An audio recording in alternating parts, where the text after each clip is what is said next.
من قبله الرسل أفإن مات أو قتل انقلبتم على أعقابكم ومن ينقلب على عقبيه فلن يضر الله شيئا وسيجزي الله الشاكرين وما كان لنفس أن تموت إلا بإذن الله كتابا مؤجلا ومن يرد ثواب الدنيا نؤته منها ومن يرد ثواب الآخرة نؤته منها وسنجزي الشاكرين.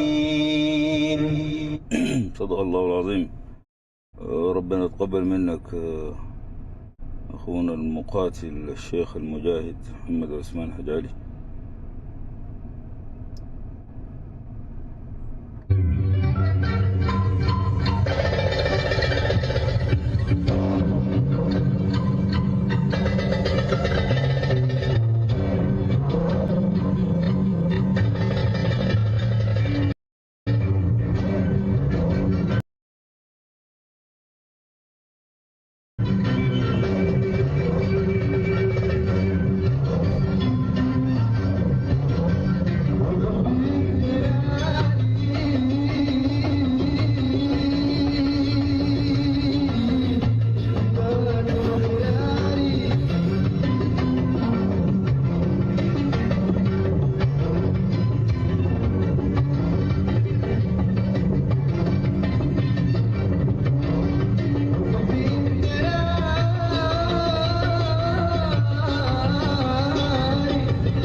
طيب السلام عليكم، مساء الخير، كيف اخباركم؟ ان شاء الله طيبين. الناس اللي في اللايف السلام عليكم. قوات مسلحة، مستنفرين، قيادة عامة. سيد الفريق اول البرهان السلام عليكم. كباشي السلام عليكم. السيد الفريق اول غصبا عن ابوك ياسر عطا السلام عليكم، مساء الخير، كيف مسيت سعادتك؟ ان شاء الله طيب. السيد اللبيب كيف اخباركم؟ الساده الولاة، ولايه الخرطوم، كل الولايات، الادارات الاهليه السلام عليكم، كيف اخباركم؟ هناك ياسر احتياطي في السماوات العلى ان شاء الله، في مقعد صدق عند مليك مقتدر، انت والشهداء الكرام، ربنا يتقبلكم اجمعين. ياسر احتياطي. دياب سلام عليكم. سيد الرايد سلام عليكم احتياطي. ويس هناك عمل خاص مجاهدين سلام عليكم. براء والطيارين سلام عليكم. حسين عبد المجيد كيف مسيت؟ ان شاء الله طيب. كيف اخباركم؟ كتيبة الاسناد ناس درمان والنباوي ان شاء الله طيبين. ها مصطفى محمود، محولات الكهرباء وصلت ولا لسه؟ صرفة في الارجاء يا سعادتك. ها الاسواق السلام عليكم. امير علي يا اخي مبادرتك طيبه، ربنا يتقبل منك. كيف احوالك؟ ان شاء الله بخير. سهند ان شاء الله طيبين. الناس الواقفين في المبادرات كلكم ان شاء الله طيبين، ان شاء الله طيبات. الناس اللي في التكايا ربنا يحفظكم ان شاء الله. درمان كيف مسيتي؟ خرطوم وبحري، بابنوس، الصمود، فاشر ان شاء الله طيبين. نيل الازرق، تماسيح، ليلة شغل عجيب والله، في قلي شغل عجيب والله. يعني صديته هجوم كبير فوق التقارير بتقول 70 عربية وحركات الكفاح والمشتركة والفرقة السادسة في الفاشر سادين 60 عربية هناك. فده شغل كبير والله. ربنا يحفظكم وربنا ينصركم وربنا ينصرنا بيكم. الهجانة السلام عليكم، شمال كردفان غربي كردفان، يلا طيبين. سنار كيف أحوالكم؟ عطبرة السلام عليكم. شندي السلام عليكم. متحركات الجيلي كيف أخباركم؟ إن شاء الله طيبين. كرري الواحة والدوحة إن شاء الله طيبين. بستان المنصورة وبرود البشير ولاد مبدة إن شاء الله طيبين يا أخي. والله عاملين شغل عجيب ناس مبدة ديل. بدوا 5 شباب، بعد شوية 8 11، بعد شوية بيقوا كتيبة 800 أكتر من الجيش ذاته. ربنا يحفظكم إن شاء الله وربنا ينصرنا بيكم ومنتصرين بيكم بإذن الله. كلكم في البيوت السلام عليكم، أمهاتنا وآبائنا الكرام، أخواننا وأخواتنا، أبنائنا وبناتنا. الليلة أستاذة حنان حسن قالت الجيش وافق يمشي جنيف، وقالت مرحب بالسلام أو كلمة كذا ما أعرف، حباب السلام حاجة كذا من مؤلفاتها. يعني هي عناد عجيب سبحان الله. يعني ما أعرف القحات دي يشرحوا لهم كيف، والله العظيم جد. يعني مبعوث الأمريكي الليلة قال كلام كويس، قال القوات المسلحة يعني رافضة إنها تمشي جدة لأسباب. قال مشترطين تنفيذ تمشي جنيف، مشترطين تنفيذ اتفاق جدة، ودي حاجة كويسة طبعا. يعني المبعوث الأمريكي شخصيا مقر بها. المبعوث الأمريكي مقر بالحاجة دي، إنه يا أخي والله إحنا ما حنمشي جدة ما حنمشي جنيف ما لم ينفذوا لنا شروط جدة. فأستاذة حنان فرحانة إنه الوفد حيمشي، حتواجهها معضلة كبيرة اللي هي ما قادرة تجاوب عليها. خروج الدعم السريع من بيوتنا ضمانه شنو؟ يعني تمسك القوات المسلحة بأنها ما تقعد في تفاوض في جنيف إلا بعد خروج الدعم السريع من بيوت المواطنين. يبقى جيش قصاد جيش. ليه الجيش قاعد في سكناته وملزم يفاوض؟ ليه الجيش ما عنده كرت يضغط به المواطن؟ ليه الجيش ما عنده كرت يضغط به الحرية والتغيير؟ ليه الجيش ما عنده كرت يضغط به الدعم السريع؟ الجيش ليه ما قاعد في بيوت المواطنين ويقول لهم والله أنا ما حقعد في جنيف حاضر، أو ما حطلع من بيوت المواطنين حاضر لحد ما تنفذوا لي اتفاق جدة؟ ليه الجيش ما عنده شرط زي ده؟ ما هي بيتهموا القوات المسلحة انها قاعدة في بيوت المواطنين، كلام حلو. ليه ما بتستخدم الكرت دي اذا هي قاعدة في بيوت المواطنين؟ القوات المسلحة ليه تمشي تفاوض في جنيف وتطلع من سكناتها، تطلع من كيرري، تطلع من القيادة العامة بورسودان، تطلع وفد منهم يطلع من الفرقة 17، الفرقة الخامسة، الفرقة ليه الدعم السريع ما يمشي يقعد في حتاته ويمشي جنيف؟ ما في مشكلة. القحاتة ليه انتم ما قدرتوا تستوعبوا الكلام ده؟ هي القوات المسلحة حسي قاعدة وين؟ قاعدة في المهندسين. قاعدة وين؟ قاعدة في حطاب، قاعدة في الكدرو. قاعدة وين؟ في الفرقة الخامسة. قاعدة وين؟ في بابنوسة. قاعدة وين؟ في 19 في الدبة. قاعدة في عطبرة. قاعدة في مروي في الثالثة في نهر النيل في شندي. لما نيجي الوفد بتاع الجيش يمشي يفاوض في جنيف يا استاذه حنان، حيطلع من سكناته ويمشي يفاوض. احنا دارين الدعم السريع يعمل نفس الحركه، بس انت المواقع المسيطر عليها وين؟ احنا مسيطرين على بحر وشرق النيل. هل فيها مواقع عسكريه ولا ما فيها؟ فيها مبنى جهاز الامن. امشي اقعدوا هناك وطلعوا منكم واحد يمشي جنيف. الحاجه دي مشكله فيها يا حنان؟ كل الموضوع احنا موضوعك انت الجيش وافق يمشي جنيف. الموافقه بتاعت الجيش دي ما عندها اي قيمه. حتجي بعد اسبوعين تتبكي، حتكتبي منشور تقول الجيش مشى، لكن سمعوا الانحرافي اللي اسمه الانصرافي هدد البرهان، قال له لو مشيت جنيفا حاضر معاه الفلول والكيزان الخارجيه المختطفه من يد علي كرتي، حتيجي تقولي نفس الكلام ده. ليه الجيش لو مشى جنيفا دي مفاوضات ما عندها قيمه؟ ليه؟ لانه قاعد في بيت الدعامي. ما لم يمرق من البيت ده انا ما حقعد معاه واتفاوض، الحاجه دي ما صعبه ولا مستحيله.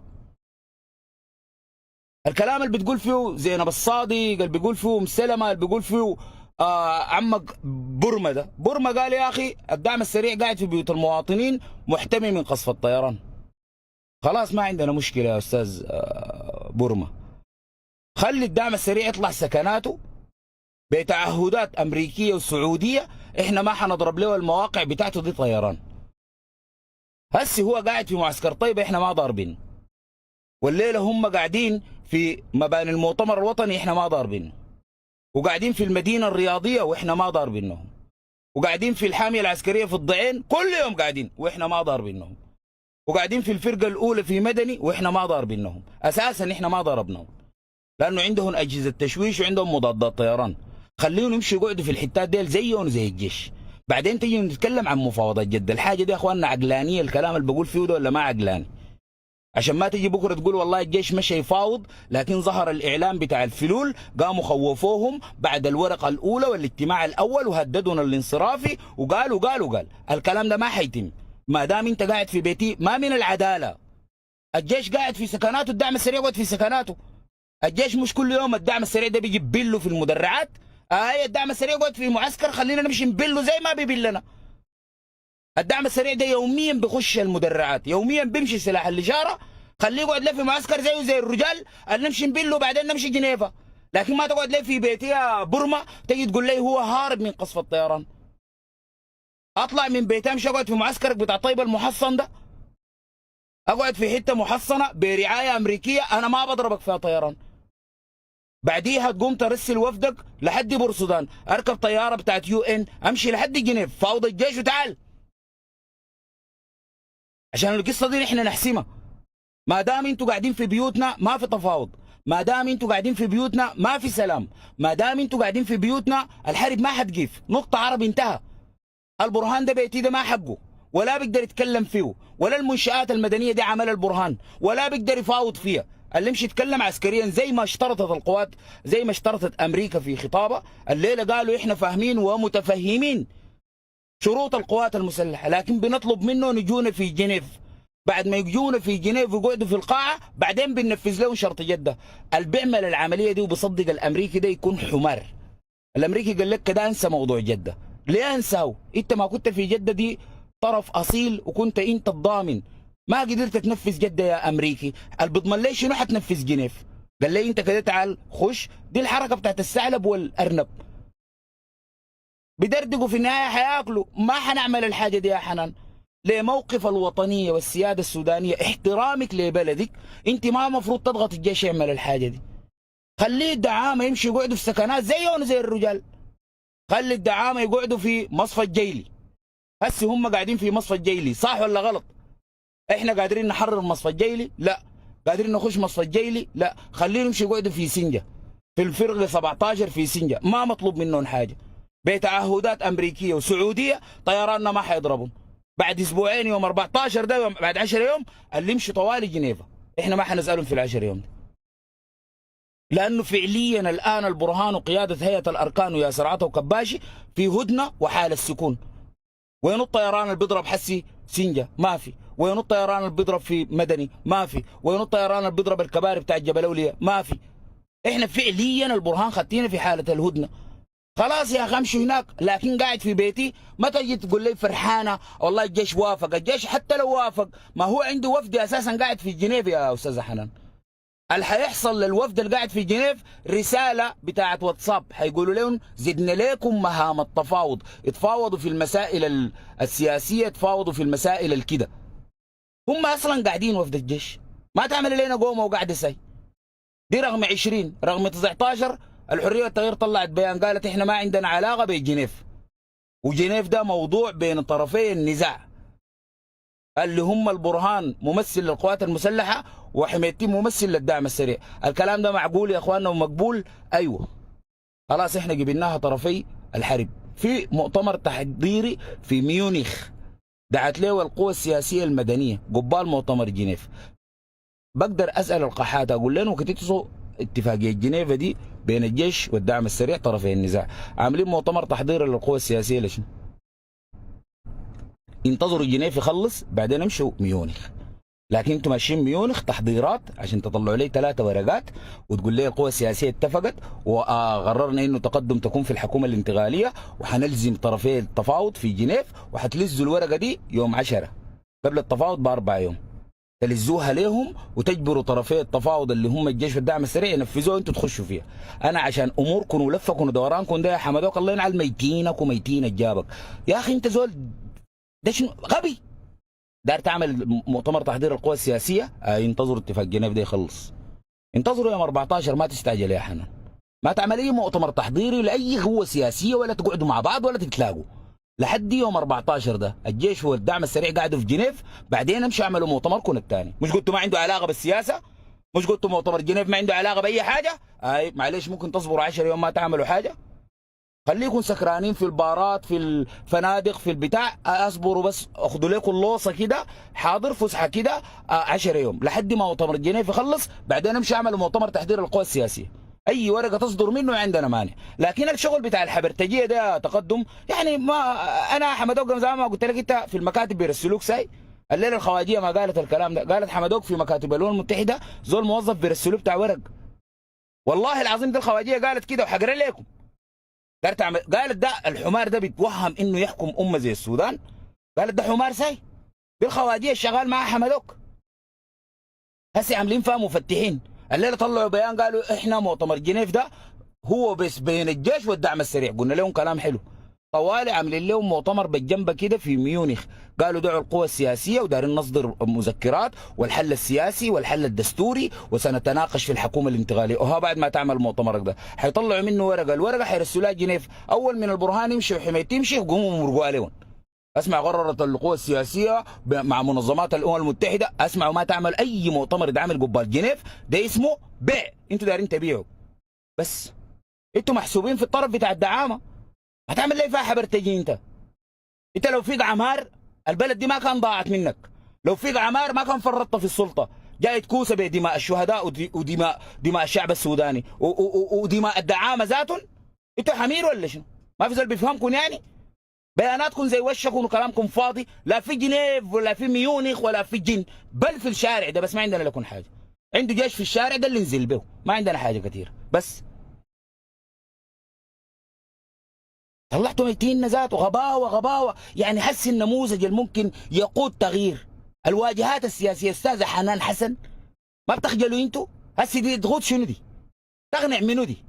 غير انها يا اخي كل يوم الناس اللي بيتكلموا بيزيد الدعم السريع مساحه ونفور في قلوب الشعب السوداني. والقحاته والمشكله زمان انا ممكن اكون شايلها مع خالد سلك. قبل الحرب ده انا شايلها مع خالد سلك. لكن لا يمكن اجزم انه المؤتمر السوداني كل العضويه حقته كلاب. ما بقدر اجزم بالحاجه دي. كلهم خونه. ما بقدر اجزم بالحاجه دي. انا ما مطلع على قلوب البشر. انا عندي مشكله مع خالد سلك. طلع في الميديا وطلع في الاعلام وطلع في الحكومه وكان اداؤه زي ميتينه زول عواليك سي. شهاده يوم القيامه وحاسبها. خالد سلك زول خاين اثبت الحاجه دي. زول عميل اثبت الحاجه دي.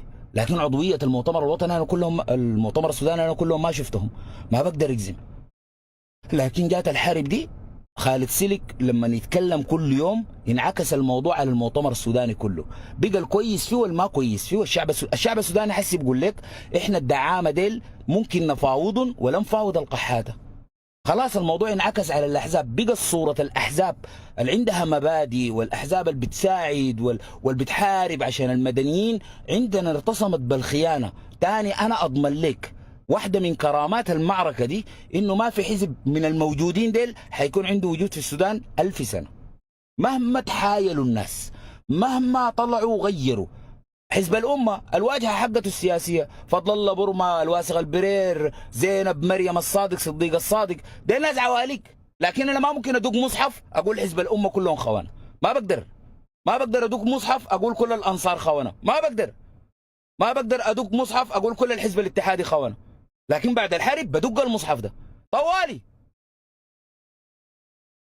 ما بقول والله يا اخي حزب البحث الواجهه بتاعته منه، بتاعهم بتاع بساط الوالد اسمه ما بتذكر اسمه، حاجه الدين كده، محمد نجم الدين، محمد المهم حاجه كده نجم الدين بتاع حزب البحث، وجدي صالح، البوشي.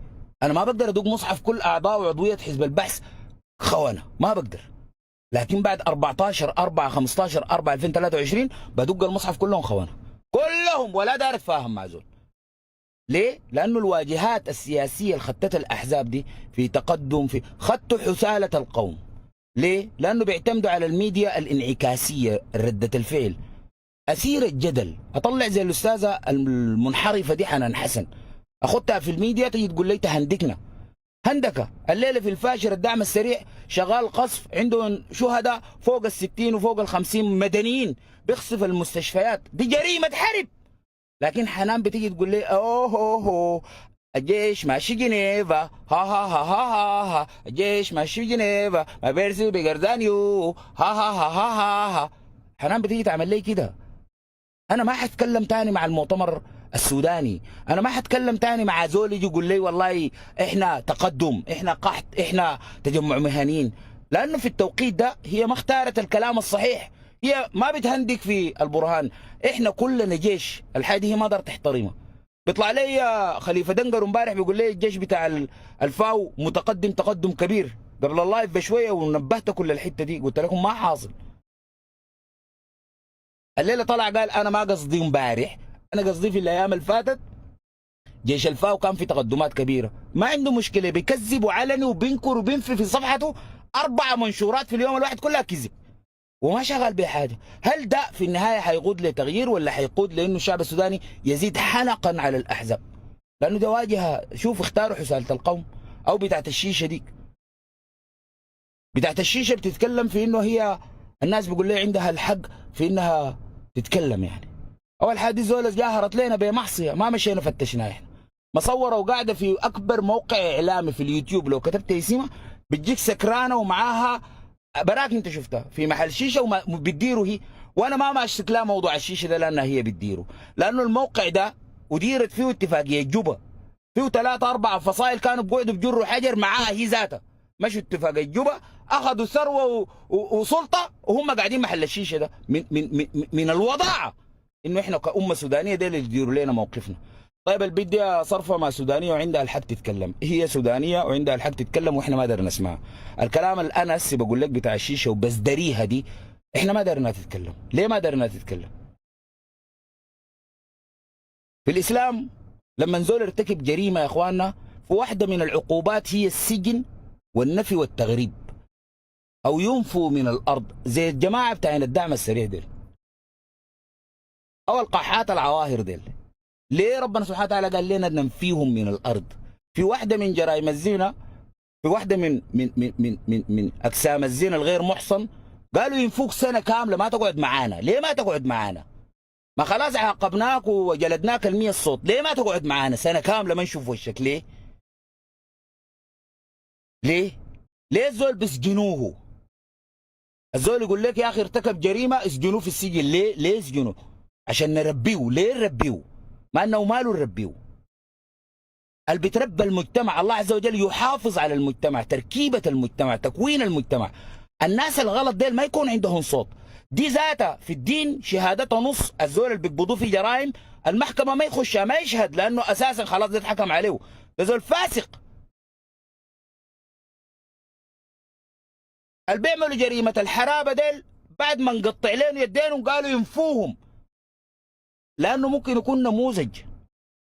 زي ما هي حسب تدي روحها مساحه بالعمل الانساني تخش لنا، وبعد شويه تتكلم في العمل السياسي، بعد شويه متواصله مع قادات الجيش، والله انا من جوا مكتب البرهان ضربوا لي، وجوا مكتب حميدتي ضربوا لي، والمعلومه دي ما صح، وجوا مكتب الامن السعودي ضربوا لي. العمليه دي انت بتكوني نموذج ينحرفوا زيك. الناس لما تضيق بيهم الحاله في جرائم بيكون المجتمع ده مهتز فيها، زي ما تكلمت عن جريمه الزنا الله عز وجل ما دار يثبتها. شروطه صعبه في الاثبات، لانه الزول سيده بعدين حيكون قاعد في نص الناس بيبقى عادي، بعد شويه عينه بتقوى، بعد شويه بيفتح له بيت بتاع عواره عديل زي ما انت فاتحه بيت عواره في الميديا.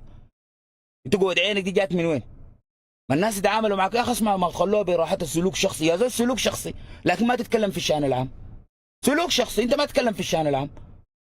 هاي سلوكك شخصي وربنا يتوب عليك، انت المفروض تكون خجلان قاعد لا بعين قويه وبجحه. عشان كده احنا بنقول لك ينفوك، انت المفروض تتنفي تتسجن. ليه بيسجنوك؟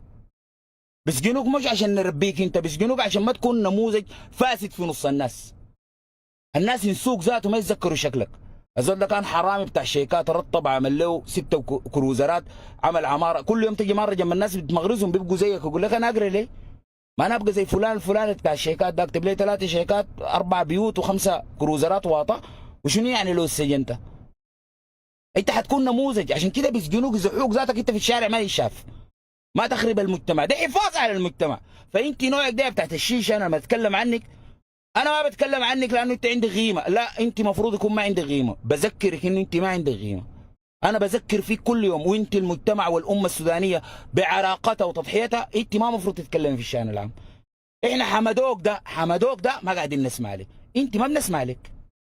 فضل الله برمل بعمرك ده كله كان وزير، كان وزير دفاع، احنا ما بنسمع له. فضل الله برم الصادق المهدي ذاته ود المهدي احنا ما قاعدين نسمع له، احنا ما قاعدين نسمع له. ما لف عمره ده كله 17 سنه متغرب عامل فيها معارض، كان جوه السودان ده في زول قاعد يسمع له؟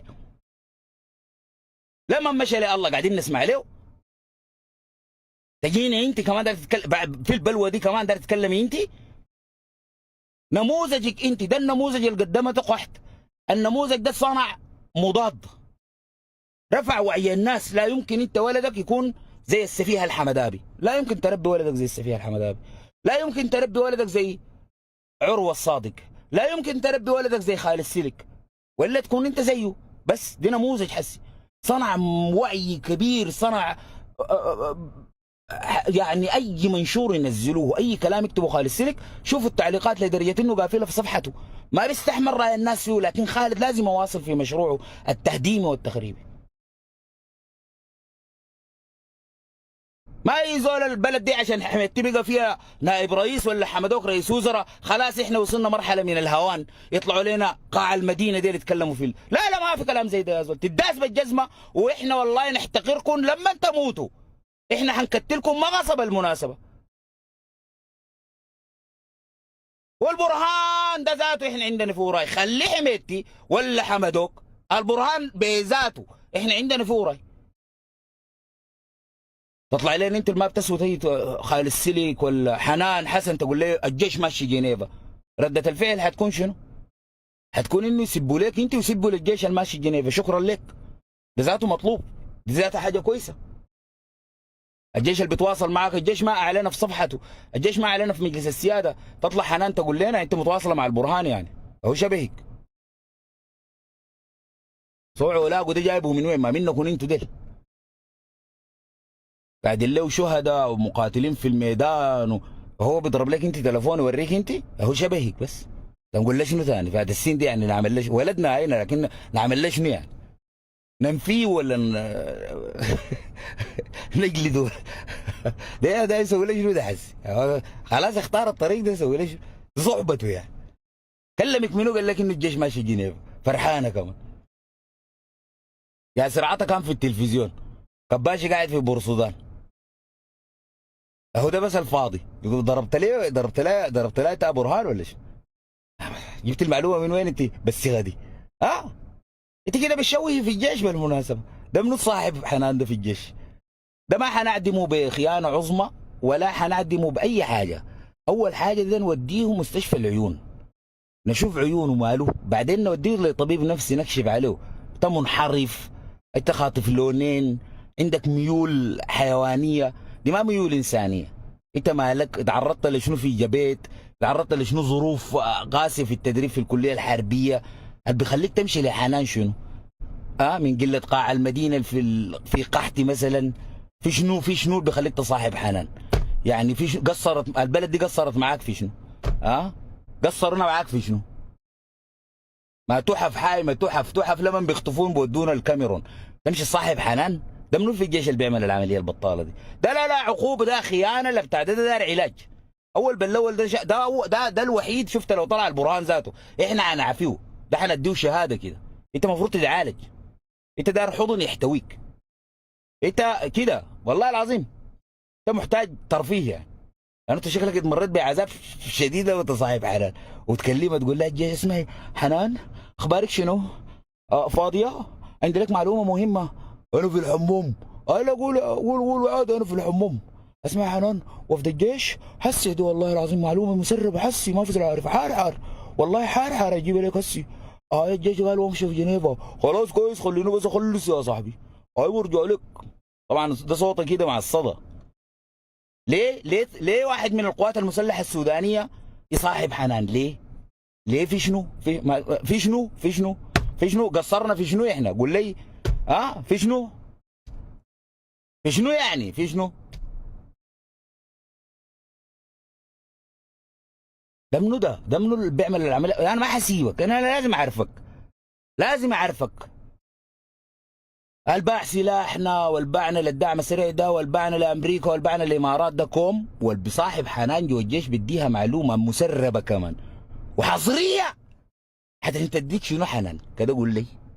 حنان حتديك شنو؟ انت اديت المعلومه، هي تديك شنو؟ كده قول لي. بس وريني حتقول لك شنو؟ تفتح لك الكاميرا. لا الظريفه بتاعت الشيشه دي يا مغسان وبتاع، واحد معلق لها قال لا انت ما عارف شنو وعامله فيها كمان بتحجي ومشيت. قلت له اي والله مشيت الحج المميز والله، وكمان سايقه امي زياره لقبر النبي صلى الله عليه وسلم، زياره خصوصيه ب 30,000 ريال.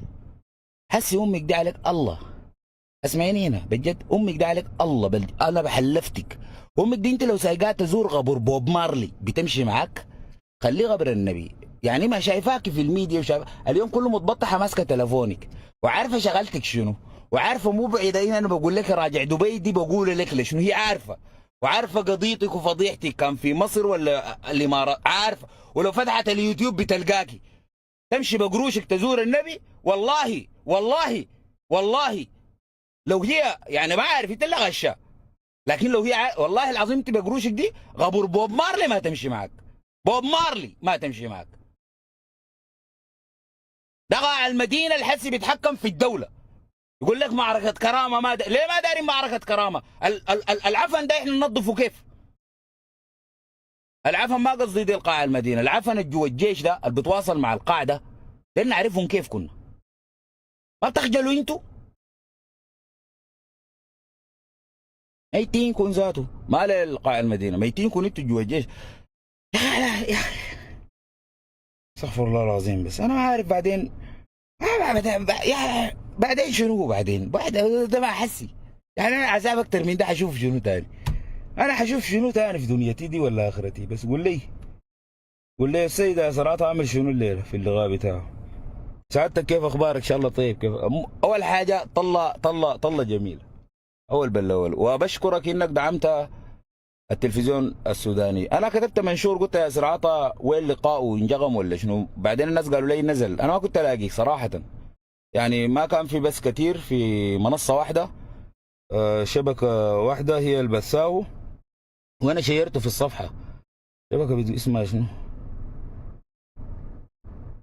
مركز المسار نيوز للخدمات الاعلاميه، فانا شيرت منهم، وده حقهم الادبي طبعا، شكرا لهم. يعني بعد ذاك ممكن يكون انتشر في المواقع الثانيه. فانا قلت الكاهن بلع الشغل بتاعك ده ولا شنو؟ انه تاخر ساعه اللقاء. اول حاجه خطوه زي دي تاني ما يعني ننتبه ايها القاده، يكون عندنا اول حاجه مستشارين في مساله التوقيت. تاخير المواعيد بتاعتك بتوحي للناس انه في خلافات، تاني بتفتحوا لنا الباب اللي احنا اصلا عاملين اللقاء ده عشان تقفلوا. اول حاجه ما تاخير اللقاء، قلت 7 تطلع 7، جاهزين ما جاهزين تطلع 7. الساعه دي طوال احنا قاعدين ننظر. برهان جغمه، انا برهان ما عنده برنامج جاغمه ليه؟ البرهان رسلوا لنا اساسيه ايه جغم البرنامج قال لا طبعا زول ده احنا بنتفق معه في بعض الاشياء وفي اشياء بنختلف معه. جغم البرنامج. وبعدين كان علامه انه البرنامج يرجع معناه علاقتهم مع روسيا قوت الوقت ذاك، فلا الان ما رجعوا البرنامج معناه شنو؟ راكدين لامريكا. طيب سعادتك اول حاجه حضورك كان مميز، ربنا يحفظك، وشكرا للمذيعه، اداء كان جميل جدا واسئلتها مباشره واسئله الشارع. هي اخذت عليها تمرين كثير طبعا عشان ما تظهر فيها اي علامات جسد، يعني هي اسئله قويه لكن كانت مرتبه ومتفق عليها طبعا. الشارع بيقول انكم انتوا في خلافات مع كباشي وبرهان، يعني سؤال بيحس به كبير كده، يعني طريقه الاداء طبعا ما فيها حياه، يعني ما سؤال صادم، ما سؤال مباشر، ما في سؤال فيه مقاطعه. فكان في ترتيب، احنا هنختار الاسئله الكبيره ونسكت بها الشارع. الغرض الاساسي من البرنامج انه يهدي الجيش قبال ما يهدي الشارع، لانه الاشياء الاساسيه سيدي ياسر عاطة ما تكلم فيها. رد على ما يثار في الميديا من انه اعلام الدعم السريع، وقالوا عليه كوز ما كوز، حد ما بتعنينا في حاجه. قالوا عليه في خلافات بينه وبين كباشي وياسر عاطة، انتوا في مؤسسه واحده، يعني حتى لما تطلع برا تاكد انه ما في خلاف، الموضوع ده برضه ما بيعنينا، لانه في مؤسسه واحده ممكن عادي يسب لكم البرهان ده عادي، يعني بتحصل الشكل، ليه ما تحصل شكله؟ الابو في البيت بيختلف مع ولده والراجل بيختلف مع مرته، ده خلاف الاراء، دليل انكم كلكم متفقين، دي ما حاجه كويسه، دي ما حاجه كويسه. احنا بنشتغل كمؤسسه، انت ما اختلفت معاه في تاخير عمليات تحرير سنجه؟ ما اختلفت معاه يعني؟ كده انت بتصدمني فيك بالمناسبه، ليه ما اختلفت معاه في تاخير سنجه؟ قال لك شنو لما نقول انت قاعد في سنجه؟ انت ما كنت قاعد في سنار ولا في سنجه، كان قاعد كباشي وبرهان، ما سالتهم لماذا تاخرت عمليه تحرير سنجه؟ تيجي تقول لي متفق معاه في الراي وما مختلفين؟ يعني ما في حاجه انت عارضتها؟ ما في حاجه شايفها غلط؟ كل العمليات دي انت شايفها ممتازه ما فيها حاجه؟ عامل باصم عليها ب10 يعني؟ انت بتطمني كده يا ياسر؟ لا انا ما بطمن انا طبعا، معناه انت متفقين بس. احنا قلنا فيكم زول كويس، في زول كعب، في زول مغيب، في زول فاهم، في زول ما تطلعوا كلكم ما فاهمين.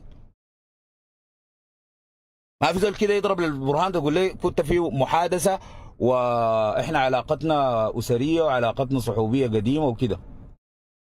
برضه الموضوع ده ما بيعنيني في حاجه، ما بيطمني، ما اصلا ما بطمني، اكذب عليك يعني؟ انت صاحب البرهان يعني بطمني شنو في الموضوع ده؟ انا بتكلم عن المواطن في سنجة حيرجع بيتين بيته، ده اللي بيطمني. احنا حننتصر دي حنقول احنا في المصلايه، انت اللي بتقوله في المصلايه وفي الخندق، حننتصر كيف وبتين وليه؟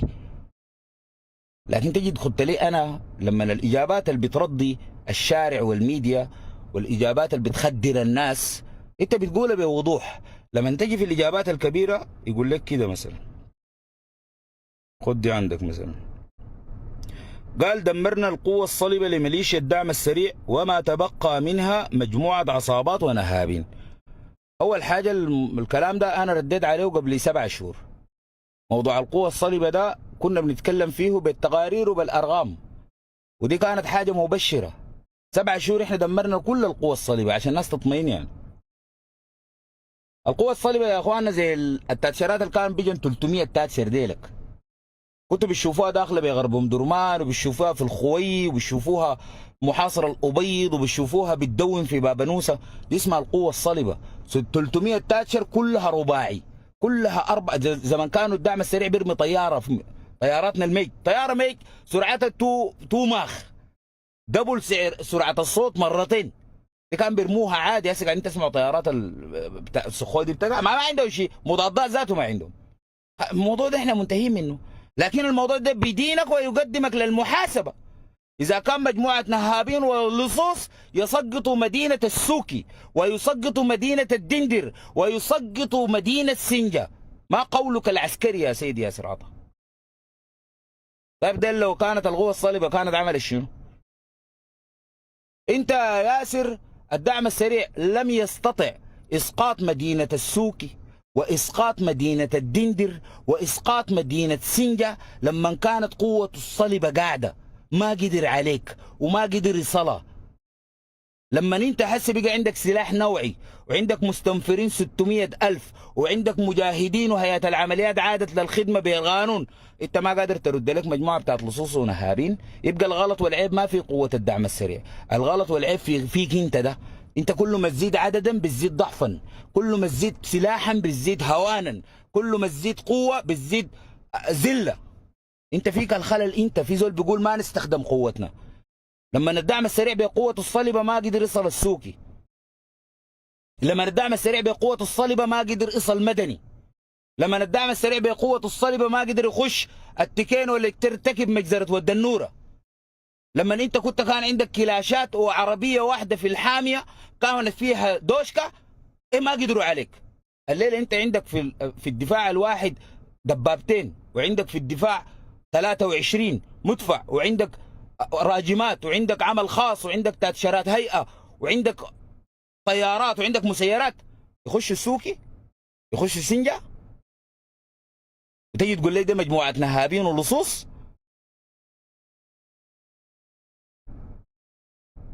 هنا بحقق معاك انت ذاتك، انا مالي ومال الدعم السريع، انا بحقق معاك انت ذاتك. كيف حصلت الحاجة دي؟ اصرفها من وين كلامك ده هسه؟ انا يعني التطمينه هنا وين يا ياسر؟ انت بتطمني بشنو حسي؟ مجموعه لصوص ونهابين محاصرين سنار حسي، محاصر سنار ومحاصر جبل مويه، قاطع لك سنار دي محاصرك ب5 اتجاهات، دي حالته لصوص ونهابين. وانت جيش محترافي، وعيد ميلادك يوم 14/8، انت بتتم 70 سنه من تبقى قوه نظاميه و100 سنه من تاسيسك. جاي انك مجموعه لصوص ونهابين، شارع زلط واحد في السودان ما بيعرفه، محاصرينك في 5 شوارع و5 محاور في سنار، انت ما قادر تفتح الباب حقها. تقول لي قوه بتاعت نهابين ولصوص يا ياسر؟ دي اخرتها؟ دي اخرتها يا ياسر عطا؟ دي اخرتها؟ بنتكلم عن التشويش والتضليل الاعلامي اللي بتقوم به قحط. هسي انت عليك الله التضليل اللي بتقول فيه ده ما ضارب قحط دي في الحيطه؟ ما ماخذ منها الجائزه البرونزيه والذهبيه والفضيه بالتضليل؟ تقول لي قوه بتاعت نهابين محاصرين سنار، سلموا لها الخواجات في ال39 وال36 خزان بنتج كهرباء، مملكه مؤسسه سنه 1505 اللي انت قاعد فيها في سنار دي، محاصره ب5 اتجاهات، ما قادر تمرق عربيه واحده. تيجي تقول لي يا اخي ده مجموعه لصوص ونهابين، وانت ما لص ولا نهاب. مش احنا خريجين الكليه الحربيه، ما شايف الرتب، ما شايف الحمراء هي اركان؟ هي اركانك في شنو انتوا؟ ما قادر تفك حصار سنار، ما قادر تسترد مدني، لصوص ونهابين يطلعوا من مدني سقطوا 5 مدن وانت قاعد في حتتك. كلام اللي بتقول فيه ده كلام فاضي شيء. انا قلت شنو؟ قال تمكنا من معرفة مكان إطلاق المسيرة التي حاولت اغتيال القائد العام. أيوة نعم، أيوة تمكنا من معرفة مكان إطلاق المسيرة التي حاولت الهجوم على السيد النائب القائد العام. أيوة نعم. ها أيوة ما تمكنا يا صرفة. أيوة ما تمكنتوا. ها وبعدين what is next what is next؟ ها وبعدين يعني ايوه تمكنا. ايوه تمكنتوا. ها وبعدين يا زول ما تمكنا وقلنا لك في التلفزيون احتلال البلد دي ما فيها ستيك ولا شنو؟ عرفنا الحته اللي اطلقوا منها المسيره. ايوه ها وبعدين ماذا فعلتم يعني؟ انا دايرك انت توريني عملت شنو؟ تمكنت من معرفتها. انت لو ما قلت الكلمه دي معناها البلد دي ما فيها مخابرات، معناها البلد دي ما فيها استخبارات، معناها البلد دي ما فيها جهاز امن. لازم تقول الكلمه دي. اللي بيهمني انا كمواطن مساله التطمين والتامين. سيدي الكريم، بسم الله الرحمن الرحيم. الله عز وجل لما فرض لنا مساله يا اخواننا الشريعه والتشريع، والمساله بتاعت انه يكون في حدود. لما اقول لك انا قبضت المجرم اللاف في 9 طويله في بحري، بتحس بشنو؟ بتحس براحه انه بنتك ممكن تمرق بعد الساعه 5 تمشي الكلاس بتاعها وتجي راجعه. احنا ما قبضنا المجرم. لو قلت لك اعدمته في حته عامه والناس شافوه بعينهم اعدموه، انت بتحس بشنو؟ بالساعه 11 بنتك لو جات داخل انت مطمئن على ما في 9 طويله حيقتلها في الشارع. الدور بتاع الشرطه والدور بتاع الدوله انه هسي انا خايف مرتجف، كمواطن والمجتمع مهتز. إذا قدرت القوة بتاعت المتمردين تفك طيارة تضرب القائد العام بتاع الجيش، أنا معناها كمواطن حيحصل لي شنو؟ أنا حتبلى لما الله يغفر لي، صح؟ حلو. طمنتني قلت لي أنا قبضت الحتة اللي فكوا منها الطيارة، ممتاز. عملت شنو؟ عملت شنو؟ هي دي اللي بتطمني، ده دورك هنا. أنا أنتظرك في التلفزيون تقول لي قبضت الناس وشفت الدول المشاركة وتهمنا ليهم 1 2 3. سيد الكريم ياسر عطا، خروجك في الإعلام وكلامك عن القضية بتاعت النائب القائد العام والطيارة ومحاولة الاغتيال، ده بيدل على إنه أنت ما عندك إعلام ذاته. أول بالأول القضية دي أول حاجة استثمارة ما صح. أنا حكيت لك القصة بتاعت نميري بتاعت المرتزقة، دايركم تتعلموا والله العظيم. النميري قلت لك جاب له واحد منهم درماندي مللك بلنجة كسر له سنونه كلها، زول ما بيقدر يتكلم، جابوا لك في التلفزيون. المذيع هو اللي بيتكلم، قال ده مرتزقة دخل يدمر السودان، جاي من زنجبار ويتحدث العربية بصعوبة. انت عارفه ليه؟ فاتلوا لك ببلنجة خشمه ده لولي وبفوق وتحت ما بيقدر يتكلم. هو جايبينه منهم درمان، من سوقهم درمان قيطاني كده اللي قال لك نشال جابه ودى التلفزيون. حرك العالم كله واجبر العالم كله يقيف مع قضيته انه الناس الخشوا دي المرتزقه، والعالم كله ايدوا لدرجه حسني مبارك جا سايق سربي بتاع طيارات بللك قبه المهدي دي في ام درمان، اغنى على الكوكب ده كله. انا اجيب لك زول اقول لك يا اخي ده القائد العام، والقائد العام ما جاته حاجه، ماتوا خريجين لسه ما شالوا كلاش، ما فكوا طلقه، وماتوا واصيبوا مواطنين. استثمر الحاجه اعلاميا يا ياسر. الدول دي كلها ما فيها واحده تدين حادثه اغتيال البرهان، لانه انت اعلامك وخارجيتك زي الزفت. اضطراك انت تطلع لي بعد 5 يوم تكلمني عنها. وين خارجيتك؟ وين الخطابات بتاعت الادانه والتضامن؟ معناه انت ما شغال البرهان ده ما عنده قيمه برا معناه. تخيلوا الادانه الجريمه منه المبعوث الامريكي، والله الوحيد اللي ادانه. امس كمان اطلع له خطاب قال احنا ندين الجريمه النكراء والراح ضحيتها بعض الخريجين واسر اصيبوا، ودي محتاجه تحقيق. ابير ما في الدعم السريع قال محتاجه تحقيق. طبعا زي المحاولات الكثيره اللي حصلت ما في زول حقق فيها، لانه هو هسه لو وريتكم انه حققنا النتيجه شنو؟ ياسر عطا قال احنا عرفنا الحته. وعملت تحقيق ولا ما عملت تحقيق؟ ده القائد العام كان حيموت، كان السودان حيتفرتك، كان الجيش حيتفرتك، كان الدعم السريع جاي اعلن لنا انتصاره، كان استولى على البلد، كان خلق لكم فتنه بغيابه. بكل سهوله جاينا بعد 4 يوم قال لنا احنا عرفنا الطياره فكوها من وين؟ فكها منو طيب الطياره؟ لا صرف انت كده كمان بتضايقنا. انا قال لك عرفنا حتتها. ما هو طبعا احنا لما يجونا الملحدين ديل يقول لنا احنا اصلا قرد والطبيعه هي امنا، هو ده اللي احنا كنا بنعبد الشجر. عشان انا كلام زي ده يغنيني. الطياره صحت الصباح ركبت روحها وربطت روحها وخدت المتفجر واخذت الاحداثيات وقامت براه. فكام من الطياره يا سراطه؟ ما وراني، قال لي عرفت حتتها. وانا عمل شنو بحتتها؟ الحته بتاعتها دي ممكن تتفك منها تاني؟ الحته بتاعتها دي كرتنتوها؟ الحته بتاعتها دي انتشر فيها القوات المسلحه؟ الحته بتاعتها دي امنتوا المواطنين؟ الحته بتاعتها دي جايه من سفينه في البحر؟ جايه من دوله شقيقه جاره عندها بلاط ورخام ابيض؟ جايه من دوله شقيقه وجاره جايه بيننا وبين بحر؟ جايه من وين؟ فكامنه؟ ما جاوبنا على السؤال ده، لكن قال لي احنا عرفنا الحته. برافو طبعا.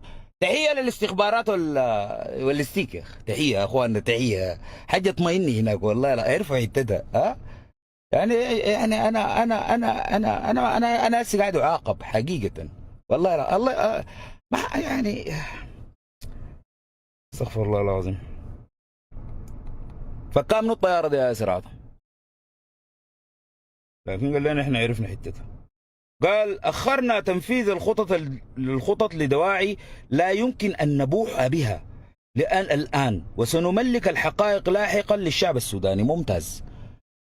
انا طبعا كل يوم بطلع بقول له يا ياسر عطا في خطه المفروض تمشوا بحري، وخطه مفروض تنتشروا في الخرطوم، وخطه مفروض تنتشروا في مدرمان. قام ياسر عطا طلع الليله رد علي قال لي احنا اخرنا الخطط دي لكن ما بنوريك ليه. بعدين لاحقا حنوري الشعب السوداني. احسبنا الليله كم؟ الليله اللي حضروا لقاء ياسر عطا ده كم؟ ربنا يحفظكم ويطول في اعماركم. احنا الليله الشعب السوداني المفروض نعرف لماذا تاخرت العمليات العسكريه. قام ياسر عطا قال لنا حوريكم لاحقا. احنا الليله الحيين من السودانيين كم؟ 47 مليون. هسي دي الليله ده يوم اللايف بتاعه ده يوم لقائه كنا 47 مليون. قال حملككم لاحقا. كلنا الان مندهشين لماذا تاخرت العمليات العسكريه لتحرير السودان؟ لماذا تاخرت العمليات العسكريه في استعاده مدني؟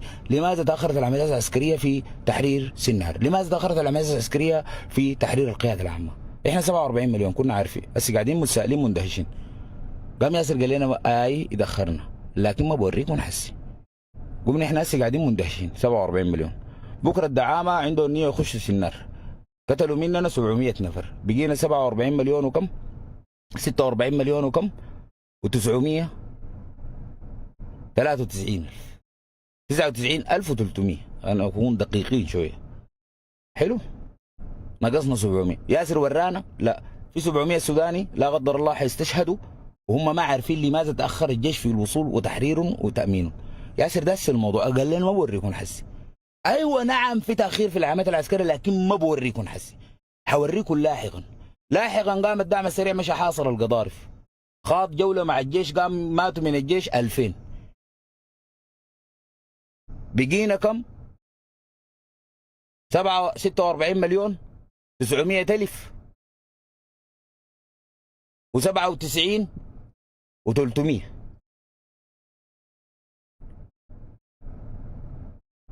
عندنا 2700 سوداني حيستشهدوا وهم مندهشين ما عارفين لماذا تاخرت العمليات العسكريه، لانه سيد ياسر عطا قال حيورينا لاحقا. حتيجي تقول لنا لاحقا شنو يعني؟ ما هو انا هسه بطلع بقول انه في دوله جاره شقيقه مسكت مننا السلاح. ده سبب مقنع لتاخير العمليات العسكريه ولا ما سبب؟ سبب. ما كان عندنا سلاح يا شعب سوداني، سبب. قاعد اطلع لهم من يوم 15/4 بقول لهم الجيش اللي عندنا كله 9,000، نصهم مكتبيين واداريين ما شايلين كلاشات. اصبروا شويه نكون لنا جيش. في ناس ماتوا في الخرطوم وفي بحر وفي مدرمان، لسه الدعم السريع ما كان طلع من الخرطوم وكانوا بموتوا في دارفور. بس الوقت ده كان وريتنا اسباب تاخير العمليات العسكريه. لكن تجي الليله يا ياسر الخرطوم فاضيه ما فيها دعامه. الخرطوم الدعامه بيطلعوا من هنا متحركات بيمشوا بيسقطوا سنجه وبيجوا راجعين بالغنايم وببناتنا، بيجوا داخلين تاني شرق النيل وبيجوا داخلين جبره وبيجوا داخلين تاني ام درمان. الخرطوم من شده ما فاضيه وبحري فاضيه طلع منشور من الدعم السريع بيطمنا. الدعامه بيطمنونا احنا، بيقولوا لنا والله يا اخي احنا فضينا الارتكازات قاعدين في البيوت وفينا جزء مشى لسنار وجايين راجعين. الخرطوم ما فضت مننا. ورونا عديل قالوا لنا مواطنين ما تشوفونا ما في، تركبوا الباصات فرحانين تجوا بحري وشمبات، احنا جايين راجعين تاني، عندنا ميشن ماشيين ننجزها في سنار وبنجي راجعين. كلمونا عديل انت يا ياسر ما طلعت مشيت حررت بحري، ما مشيت حررت القياده العامه، ما مشيت حررت جبره، ما مشيت حررت جبل اولياء، ما مشيت حررت القطينه، ما مشيت حررت ود النوره، ما مشيت حررت الحرقه، ما مشيت حررت مدني، ما مشيت امنت السوكي. تيجي بعد ده كله تقول لي يا اخي انا حوريك بعدين انا دخرت لشنو؟ وموريني بعدين لشنو يعني؟ يعني انا حاعمل بها شنو بعدين؟ ماذا سافعل ببعدينك يا ياسر لو انا مت؟ لو الناس استشهدت، لو اعراضنا فقدناها، لو بيوتنا واموالنا، لو سقطت سنار، لو سقطت القضارف، ماذا سافعل ببعدين بتاعتك دي؟ كلامك ده يدينك والله العظيم، والله كلامك يدينك، ده كلام فاضل بتقول فيه ده. لكن في حته انه ينبذ الدعم السريع يكشف مؤامرات قحط، لا ده بقول عادي. لما نجي في الدور المهم واللي هو رابس رتبه عشانه والمفروض يشرحوا لي انت ليه تاخرت في العمليات العسكريه؟ قال لي بوريك لاحقا.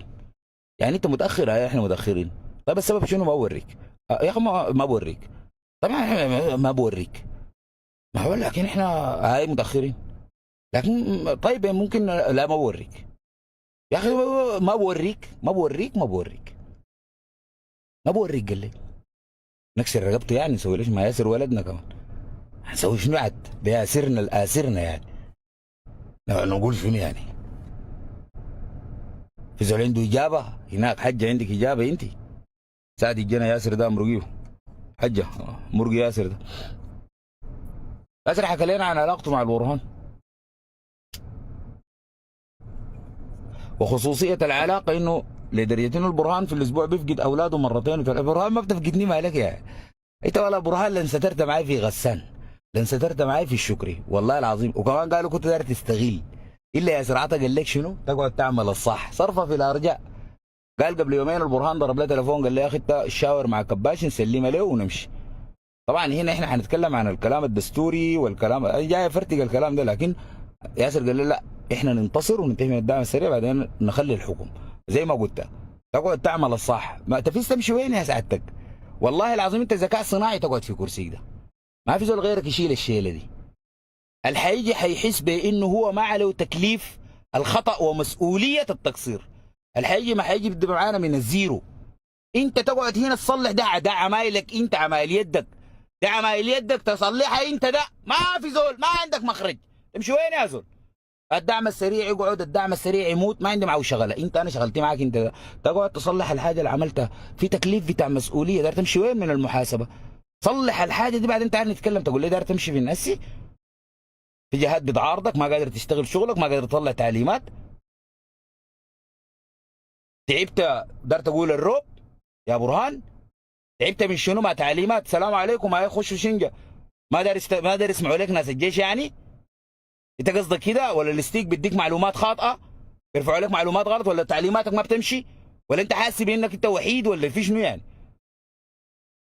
ما وحيد صاحبي ده يعني يعني انت حاسس انك انت وحيد الغرن مثلا؟ ما عندك فرد مثلا؟ ما عندك، ما في زول بيسمعك يعني قاعد في المكتب ده ما بتطلع تعليمات، ما بتعمل اي حاجه؟ يا اخي انت عربيتك بتيجي سايقه براك، خلينا عليك الله من امورك دي يا برهان. في شنو اللي مخليك حردان؟ حاسس بشنو يعني؟ مع عمايلك يا سعادتك. فك الناس ما دار افكهم، سلح ده ما دار اسلح، حرر دي ما دار احرر، جيت في النهايه كتمت فيك. انا والله طبعا احس بالضيق وهي مسؤوليه، لا ما في اي حاجه والله ضيق لا ميتين بالله الشغل ده يا صاحبي. تقعد بس انت عليك تكليف ومسؤوليه وتقصير ومحاسبه.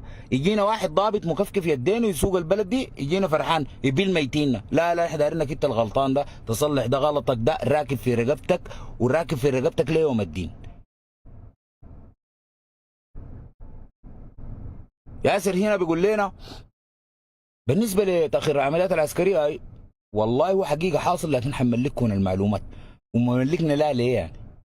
لماذا يعني؟ ما تملكنا لا حسي، ملكنا لا حسي عشان نعالج الخطا والقصور. مالكم ما قادرين تعملوا العمليات العسكريه. والله صرفه يا اخي عندنا مشكله بتاع التمويل. بكره الصباح يا سعادتك نفرش المصلايه. لما تدس المعلومه يا ياسر في وقتها الكارثه بتكون حصلت. خلينا نعالج الاخطاء والقصور الحصل. الاخطاء والقصور الحصل ده انه الجيش يقاتل، غير كده ما في حل حيتحل. طيب الجيش حسي ما بيقدر يقاتل ولا دار ينفتح ولا دار يبدا التحركات، لانه في اسباب الناس غايبه عنها.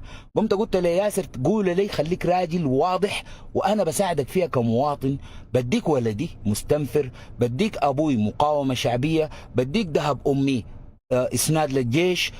وريني المشكله وين. خلينا نحصل القضارف عشان ما تحصل فيها مشكلة سنجة، خلينا نحصل سنار عشان ما تحصل فيها مشكلة بحري، خلينا نحصل كسلة ونهر النيل وشندي عشان ما يحصل فيها القصور السبب في انهيار ولاية الجزيرة وسقوط مدني. قول لي حسي يا ياسر، حسي واجهني بها عشان احلها معاك. حنملككم الحقائق بعدين، ما دار نتملكها بعدين، نتملكها حسي. الكلام ده يودينك، لانه حسي دي لو سقطت اي مدينه سقطها ياسر العطا، لانه ابي يوريني. خليني شريك معاك في الحاجه يا ياسر. اقل لها ما توريني انه المدينه دي سقطت او الجيش انسحب ليه، لانه دي معلومات انا ما بعرفها. اقل لها تملك المواطن المهدد انه اخواننا احنا بعد اسبوع متوقعين هجوم عليكم، احنا حنخلي دفاعاتنا وجيشنا، لكن المدنيين النسوان الاطفال اطلعوا. اقل لها توريهم، مش يجي يتفاجئوا بسنجة الصباح الدعامه اللي بالليل في البيوت، السوق الدعامه اللي بالليل في البيوت، وانت مشيت خليتهم. انت مشيت خليتهم، انت مشيت خليتهم. تجي في النهايه تقول لي في حقائق املكك، لا بعدين يطلع تاني ذاك محمد جلال هاشم بتاع الحركه الشعبيه يقول لي يا اخي دي دي حرب بتاعت اغمار صناعيه. الزول ده شكله كده من الاتاري ذاته ما شافه، الاتاري ما شافه. شنو الحنك البيج ده؟ انت بتبرر للجيش ولا بتورط فيه؟ الجيش هسه عنده قمر صناعي كمان. خلي المسيرات، الجيش ذاته عنده قمر صناعي. تيجي تقول لي الدعامه بحاربونا حرب بتاعت والجيش ما داير يتورط فيها بالاستفزاز؟ ما الحركه دي انا ما قاعد احبها يا ياسر. الحركه دي ما بحبها. اطلع لي لقاء كده مباشر ابو دقيقتين داك ما خشيت سنجه ليه؟ لانه كده وحنخش سنجه. ده كده ياسر اللي انا بعرفه. قول لي انا ماشي سنجه حسي ايوه انا كده اصبر احنا حنحرر الجزيره، ده كلام انا اقبله. لكن تيجي تقول لي والله يا اخي لانه اعذارك واهيه. ما انا عارف ما في سلاح، وانا عارف انه والله عليكم حصار دولي، وانا عارف انه في دول بتصادر سلاحكم. ما تقول لي عديل، خلينا نعالج المشكله. لكن تمنى انه كل يوم الثاني تسقط مدينه وتجي في الاخير حتطلع في نفس التلفزيون تقول فيها اسباب بملك كلها، في النهايه حتكون انت قاعد انت والمذيع. شعب السودان ده كله حيكون مات. انت والمذيع بس اللي حتفضل، حيفضل منو يعني بطريقتك دي؟ فضل كم مدينه اصلا، مين فضل شنو ثاني؟ فضل شنو ثاني انت؟ ما هي دي بور السودان وخلاص انتهى الموضوع. فضل لك شنو ثاني داسيها مني؟ الكلام اللي بقول فيه ده منطق يا اخوانا ولا ما منطق؟ عدل خطابك ده يا سعادتك. ثاني قال شنو سعادته يا سراطه؟ ليلة ما في حاجه بتمرقق مني، لا قاعد اقح موتي معاي اي شيء. الليله انا قاعد لك عديل.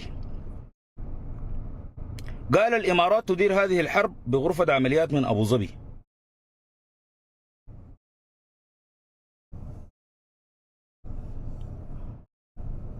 انا ساكت طبعا. حج السلام عليكم، كيف اخبارك؟ ان شاء الله طيب، الله يبارك فيك. كيف حالك؟ الله كيف عاملين؟ اموركم طيبين؟ الحمد لله.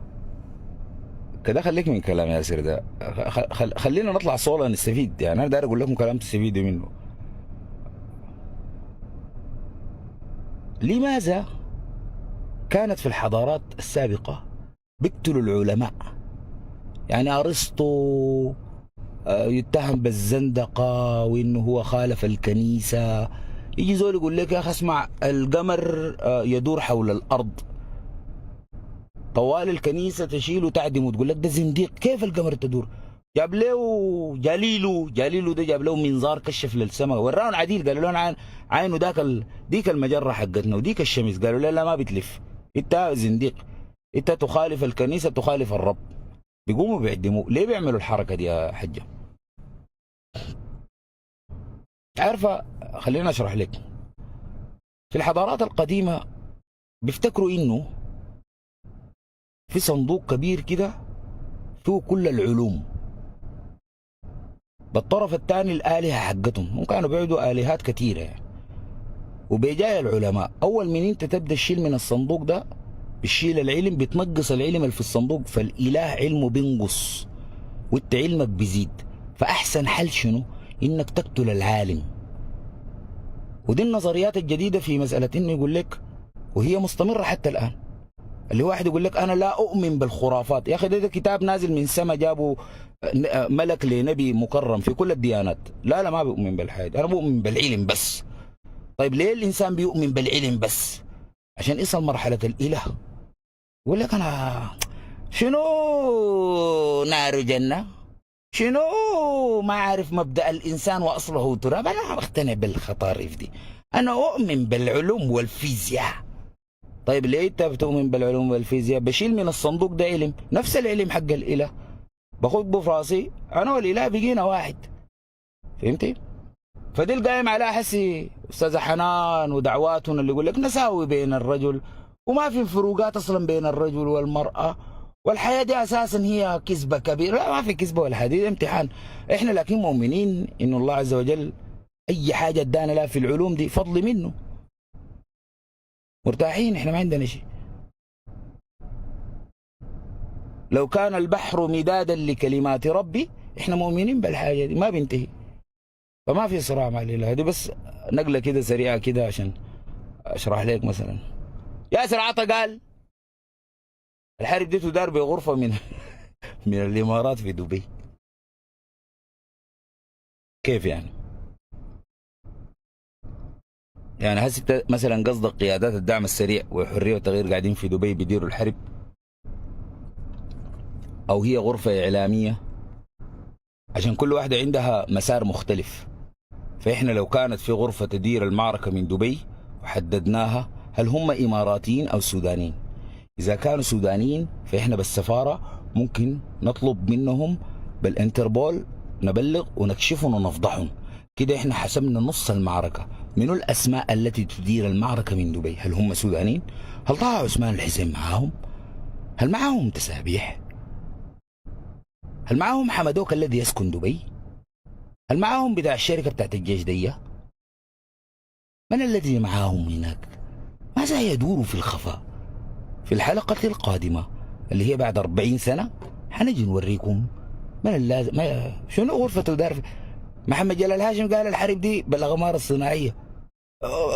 يعني قبلتها منه ذاك مع حركة شعبية زي المختل. انت يا اسر تيجي تقول لي يا اخي الحرب تدار بغرفة من دبي وانا اعمل شنو يعني؟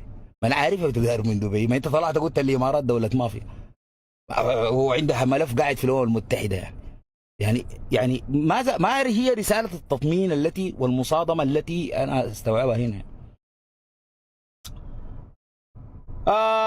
أنا يا أخ بس الواحد لو كان فلبيني والله العظيم فلبيني أول حتكون قصير كده عرفتها، وتجي لآخر اليوم يكون عندك شجر بتاع القصب حقه هناك تقعد تنخر فيه كده، تعمل لك كرسي بتاع طقم بتاع جلوس أول حاجة، وتكون لابس ريد السنة كلها، وبعدين بتصلي لكن شنو عندك سلسل كده فيه خارطة بتاعت افريقيا، يكون يعني تحس بالحنين لافريقيا، فهمتها؟ ملون كده شعرك طويل كده، ويكون ذاته صاحبك فوكس ولا تمساح ده اللي يكون عندهم صالون في الفلبين برضه بيكونوا قصار يعني.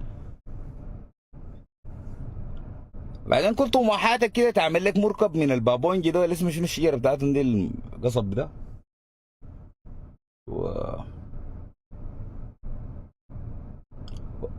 شوف في حاجه تانية بالمناسبه، يعني احنا خلونا نطلع في نفوسنا. انا حقيقه ماخذ من الصين، يعني حقيقه عندي موقف من الشعب الصيني. يا اخي طلعوا ميتين الكوكب ده والله العظيم، والله الصينيين.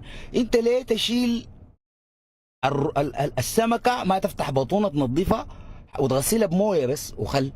ليه تشيلها زي ما هي بطونه تشيلها من البحر تكب لها بصل وزيت صويا وزيت احمر وزيت اخضر وتكب لها ما عارف جنزبيل اخضر طن؟ انت تعرف تزحي الزفاره ما تغسلها يا اخي.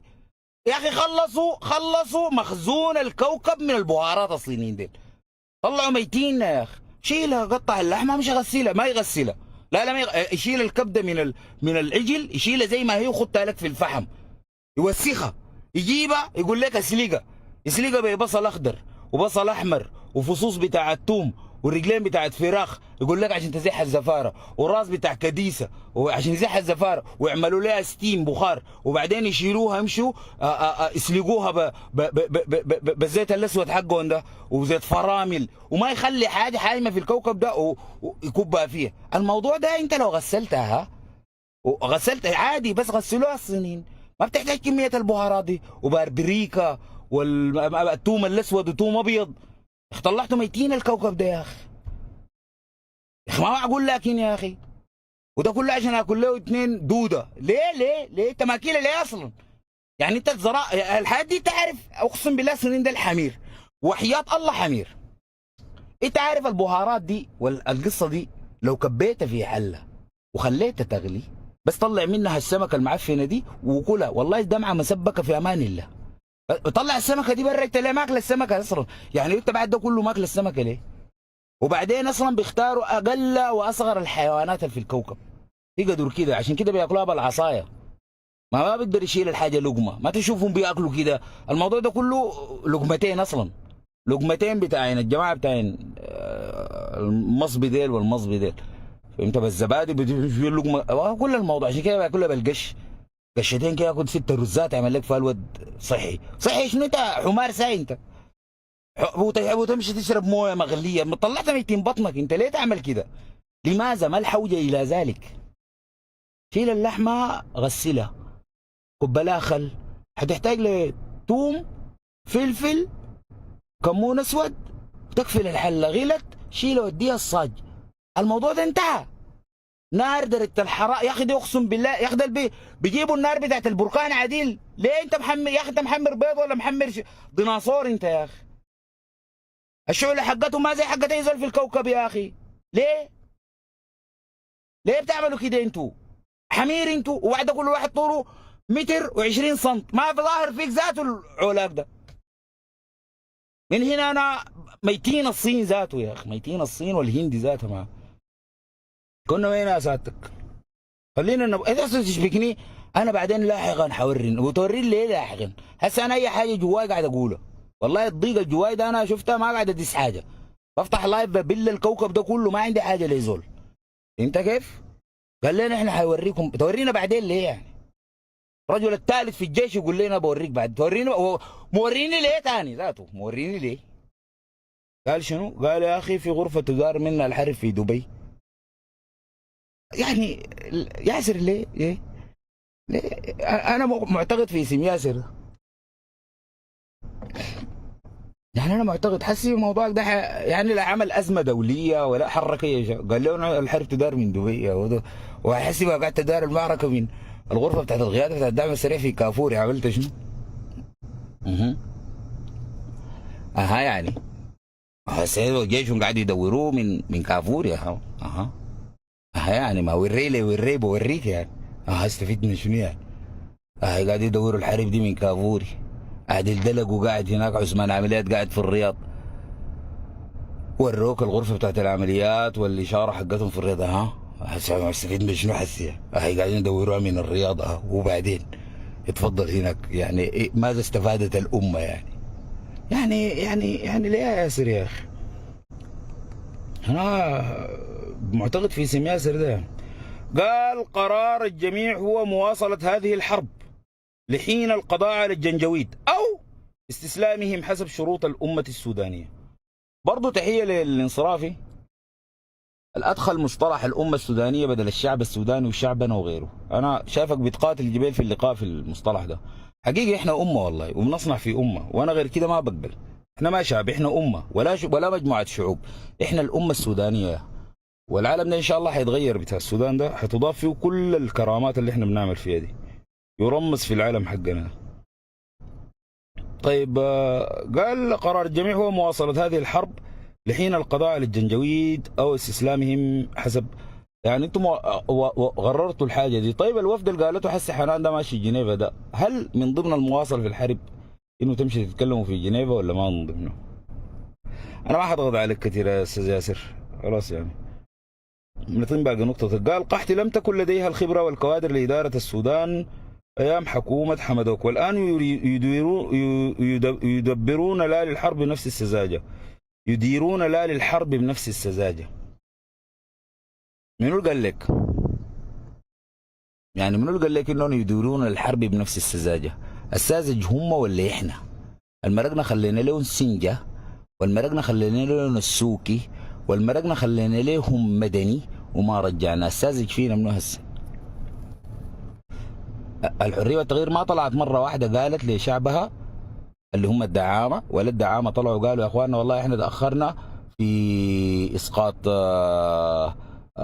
مدني للاسباب التاليه ما بنقدر نحكي عليكم. ما قالوا الكلام ده.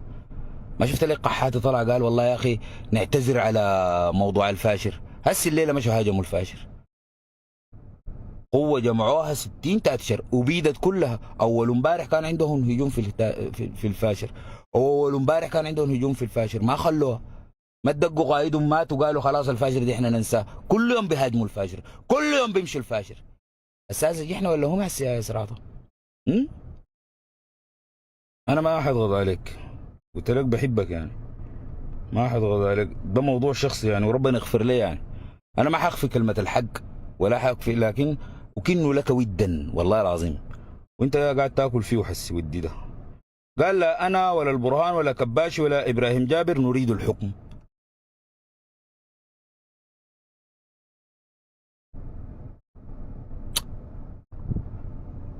ما احنا هسه خلافنا معك ما انك تريد الحكم ولا ما تريد. انت هسه مع حاكم، انت هسه حاكم، انت هسه بتنفذ في مهمه. المهمه هي القضاء على الدعم السريع وتحرير السودان. احنا دايرينك تورينا الخطوات اللي انجزتها في المهمه دي. يعني حسي احنا لو خيرنا يا ياسر عطا انكم تحكمون او ما تحكمون، تفتكر بنختاركم؟ الموضوع بتاع اريد ان احكم والبرهان لا يريد ان احكم، القرار ده ما حقك انت. انا بس حكتفي بالحته دي، حكتفي بالحته دي واقول لك انه قرار انك تحكم ما تحكم ده ما حقك انت. يعني ما حسي تطلع في التلفزيون تطمنا تقول لا لا الموضوع ده ما في يدك انت. احنا اللي بنقول يقعد يقعد واللي بنقول يمشي يمشي. احنا الشعب السوداني. بس في الحته دي عشان ما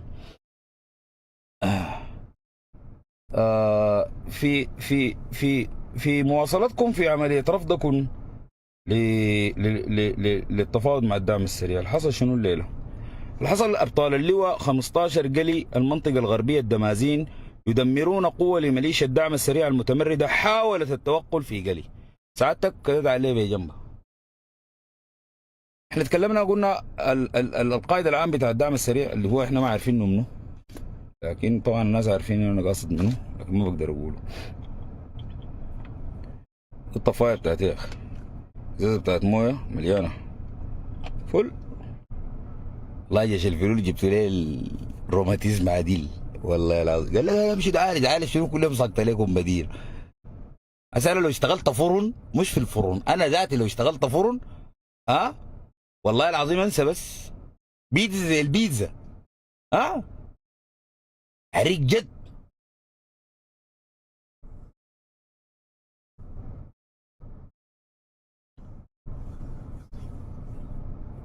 تعال يا سعادتك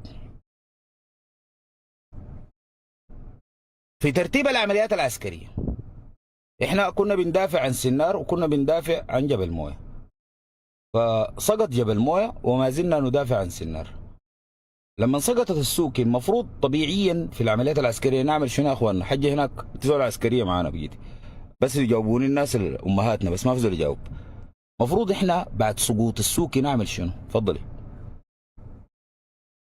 نعمل اجتياح وانتشار واستعاده مدينه السوكي. شكرا جزيلا يا حجه، موضوع بسيط.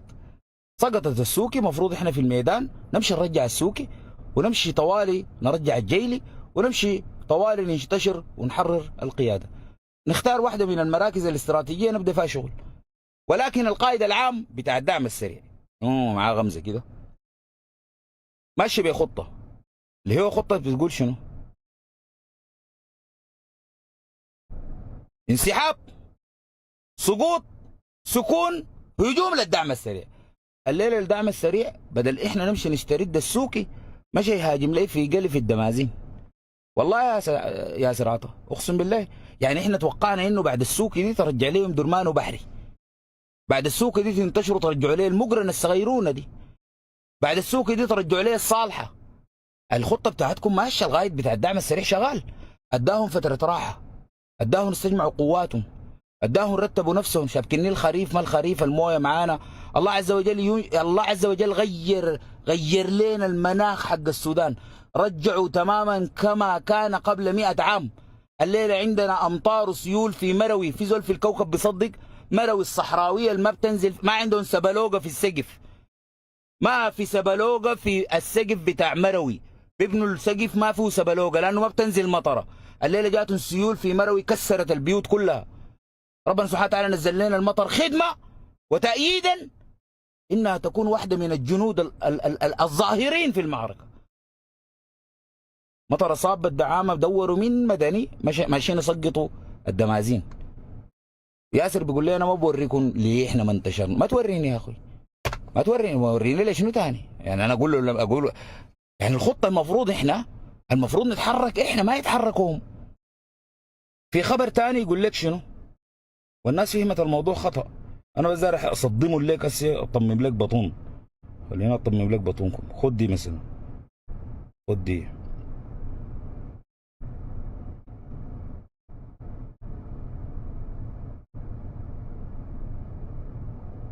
هنا قال لك الدعم السريع ينسحب.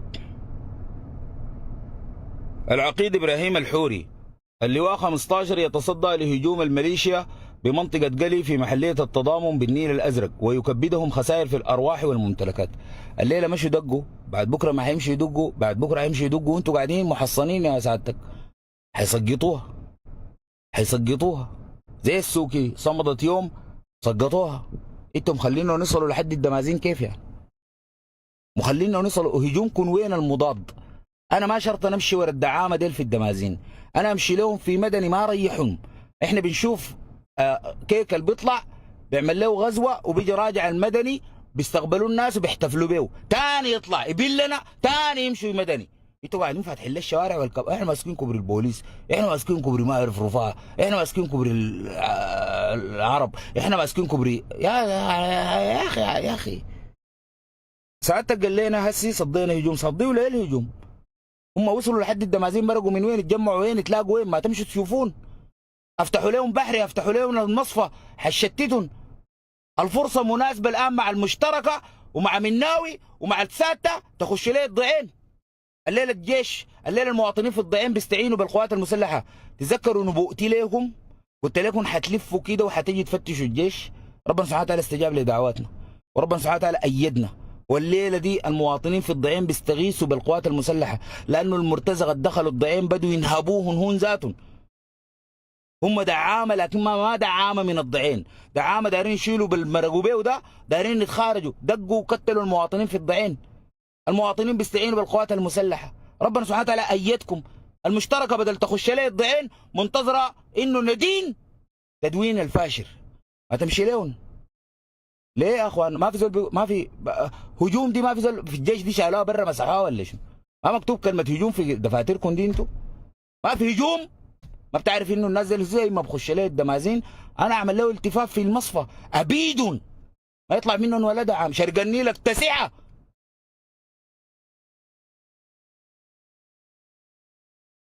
مفروض احنا نمشي انتظرناهم نفس الخطه. حننسحب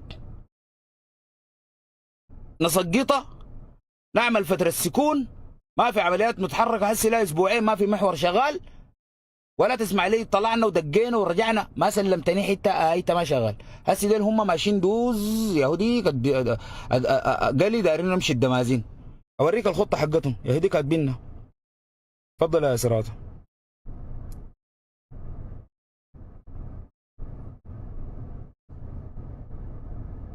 تفضل.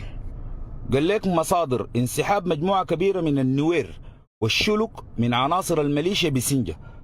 النوير والشلك مرتزقه، مجموعات من قبيله النوير والشلك مرتزقه جاوا من دوله جنوب السودان، هم المسيطرين على سنجه. قاموا الليله دوروا شنو؟ انسحبوا. اعلامنا بتاع نصر من الله وفتح قريب ديل قاموا قال لنا يا اخي شنو؟ ثم تجمعوا في مدينه بوط بولايه النيل الازرق متجهين الى جنوب السودان. قالوا لنا خلاص الناس المارقين وانسحبوا من سنجه. ده ما الحاصل طبعا. بوط دي بتقع بين الدمازين،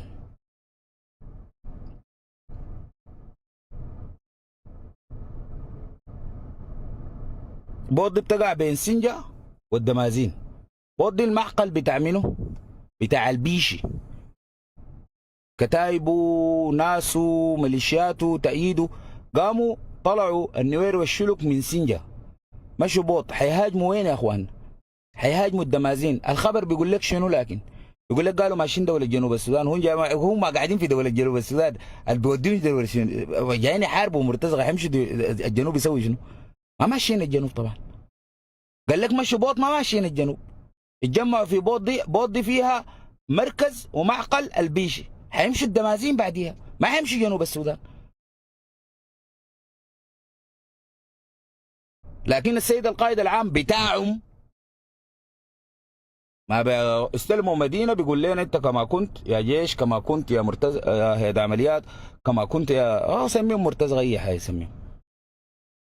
مين بيقول لنا كما كنت؟ ودول بيكونوا قاعدين يقول لك احنا جاهزيه فل، جاهزين تعليمات بس منتظرين التعليمات. وانا حقيقه عشان نوضح الحاجات، دايرين نوضح الحاجات نكون واضحين يعني. والحل شنو يا صرف؟ الحل انك تشيل كلاش بس. الحل حاجتين: راجل لابس عمه وجلابيه امشوا الصباح مكتب البرهان، امشوا الصباح مكتب الوالي، امشوا الصباح مكتب القائد العام. اولادكم يشيلوا كلاشات يطلعوا. اختاروا يوم نحسم القصه دي بس باختصار يعني. الموضوع ده في يدكم انتوا الحل. انا ما قلت لكم دار تشيلوا كلاشات شيلوها، بس امشي منكم وفد يسال الحاميه العسكريه استعداداتك. يمشي وفد يسال البرهان يقول له يا برهان حسي قدامنا اضرب تلفون خلي قواتك تتحرك. الليله ام القرى اللي تكلمنا عنها قبل يومين تجمعت فيها قوات الدعم السريع في ام القرى. برهان طبعا ما بيشوف الصور بتاعت المواطنين في ام القرى. ام القرى القوات اللي كانت فيها دار تهاجم سنار قامت التفت مشت السوكي. ام القرى كانت فاضيه، والله تكلمت عنها قبل اسبوع. الدعامه بعد ما هاجموا السوكي رجعوا تاني ام القرى. لو بيشوفوا المواطنين قاعدين في الواطه وخاتين الدقيق بتاعهم شوالات القمح عشان يطحنوها في الطاحونه، والناس قاعده في الشارع وصفوف ونساء مغتصبات ومختطفات، والجيش بعيد، جيش الفاو من ام القرى 3 دقائق بالعين كده بتشوفها. الجيش بتاع الفاو قاعد. ادم هارون الكاهن، المشكله اللي بيعمل فيها الجيش الان ده بيضرب لنا ثقتنا في قياداتنا ذاته واعتقادنا فيهم. احنا كنا ادم هارون ده بالنسبه لنا هو براو متحرك، ادم هارون ده بالنسبه لنا هو براو لواء، ادم هارون ده بالنسبه لنا هو انتصار. ام القرى دي هسه الدعامه طلعوا منها قبل اسبوع، مشوا سقطوا السوكي واخذوا نهاباتهم واخذوا حاجاتهم وشغالين المواطنين سخره وزله. بينهم وبين الجيش بتاع الفاو دقيقه واحده بس، راجل يركب تاتشر يشيل كلاش ام القرى بتنضف. لكن الجيش ما بيقدر يعمل الحاجه دي لانه عزيمه واراده الانتصار ما عنده، لانه عزيمه واراده انه والله يحقق انتصار خايفين انه يحققوا انتصار بودوك الدروه. لانه كيف تنتصر؟ دي مخالفه تعليمات. الصح في السودان بقى مخالفه تعليمات، ولما نصل المرحله دي ما بننتصر. ما معناها انه احنا والله فقدنا املنا في القوات المسلحه ولا في قياداتنا او غيره، وانه الانتصار ما حيجي. الانتصار جاي ما في 2 3، ولكن الانتصار حيجي على يد الشعب السوداني، وحتقوم الهبه وحتقوم الانتفاضه وحتقوم الثوره الحقيقيه. انا ما كنت داير الثوره دي يكون من ضحاياها ومعاقبينها القوات المسلحه، ما كنت داير الحاجه دي. اذا انتم بتسوقونا لحتفنا فما بنمشي. افهموا الكلام ده يا جيش. خلونا نتكلم بمنطق وبحجه في حته صغيره، كلكم تركزوا معايا، ما داير زول يطلع من الكلام اللي انا حقوله ده. رايكم شنو في اللواء دكتور ربيع قائد الحاميه العسكريه في سنار؟ رايكم العسكري في اداؤه شنو؟ كويس ولا كعب؟ خليكم من رايي. والحاجه اللي انا كنت بتكلم عنها تقارير الفشل الواضح في تامين سنار. سنار تامينه في جبل مويه، هسه لو شهرين هو ما قادر يخش جبل مويه، طلع منه المشكله، هو كان قاعد جوا الجبل طلع ما قادر يرجع. طيب رايكم شنو في القائد ده؟ كويس ولا كعب؟ كويس انه كعب يعني؟ حلو. الزول ده مش شغال مع البرهان؟ اي البرهان قام اداه تعليمات انه ما يمشي جبل مويه. المتهم في الحاله دي منه بالتقصير؟ الربيع ولا البرهان؟ البرهان طبعا. حلو. ده افتراض انه البرهان قال له ما تمشي جبل مويه، يبقى شايل التهمه البرهان وكباش وياسر عطا ورئيس هيئه الاركان. قالوا له ما تمشي. الربيع هنا يحاسب بقصور، في العسكريه لا يحاسب لانه ما خالف تعليمات. قال له ما تمشي، قال له خلاص ما ماشي. طيب حنعرف كيف انه البرهان هو اللي ادى التعليمات؟ حنعرف الحاجه دي كيف؟ حنعرفها بانه جبل مويه الان في يد الميليشيا ومهدد. جبل مويه ده يعتبره صينيه. الصينيه دي فاتحه على 4 ولايات. لو مسكت الجبل ده انت حاصرت ال4 ولايات، قطعت الطرق بتاعت الامداد حقتها. زي ما حس النيل الابيض تعيش في جفاف، اكل ماف، دواء ماف، بنزين ماف، ستارلينك ماف، سنار، السوكي، القضارف. انت لانك ماسك الصينيه دي موقع استراتيجي المفروض تموت فيه انت ذاتك. يعني الحاميه العسكريه قياداتها المفروض بتاع السنار تكون محلها وين؟ محلها في جبل مويه. طيب الربيع ما حرروا، دايرين نعرف ما حرروا قصور تعليمات، خطه عسكريه البرهان قال لما تحرروا. حنعرفها كيف؟ بسيطه. لما انسحب منه، ممكن ينسحب لظروف عسكريه انا وانت ما بنخش فيها. انا تاني بعيد وبكرر واخدوها على لساني، انا ما بحاسب الجيش في انسحابه، لانه ممكن تكون في حاجات غايبه عني وناس تقاتل بارواحها في الميدان لا احملها فوق طاقتها ولا اظن بهم ظن السوء. الانسحاب ده ما فزل يتكلم معي عشان ما يطلع عليه السفيخ. ده ما سفيه، سفيخ ذاته محمد جلال هاشم يقول لك بتاعين اللايفاتيه الملكيه. هسه الجيش لو سمع كلامهم كان وكان وكان. انا ما سالتك من انسحاب، خطه عسكريه تنسحب سنه كامله ما سالتك. لماذا لم تعد الى جبل مويه؟ ده حسابي معك هنا. عندك اي اجابه تقدر تقولها؟ طيب حنعرف انه البرهان او الربيع هو اللي يتحمل المسؤوليه كيف؟ الربيع ده باخطائه الكثيره دي وبقصوره وفشله في اداره المعركه، البرهان مخليه صح ولا ما صح؟ البرهان حسه دي الربيع رفع له تمام سنار ابدا، رفع له تمام سنجه ابدا، رفع له تمام جبل مويه ابدا، ولسه البرهان مخليه كغايد صح؟ يبقى الزول ده شغال تحت البرهان صح؟ بتعليمات البرهان. يعني هو في فشله ده احنا ما حنحاسبه، لانه ممكن تكون في ظروف انا وانت ما عارفينها، وياسر عطا قال حيملكنا الحقائق بعدين، انا ما ساله، لكن حنساله من كفاءته وادائه، نقول انه البرهان ليه ما استلم منه جبل مويه؟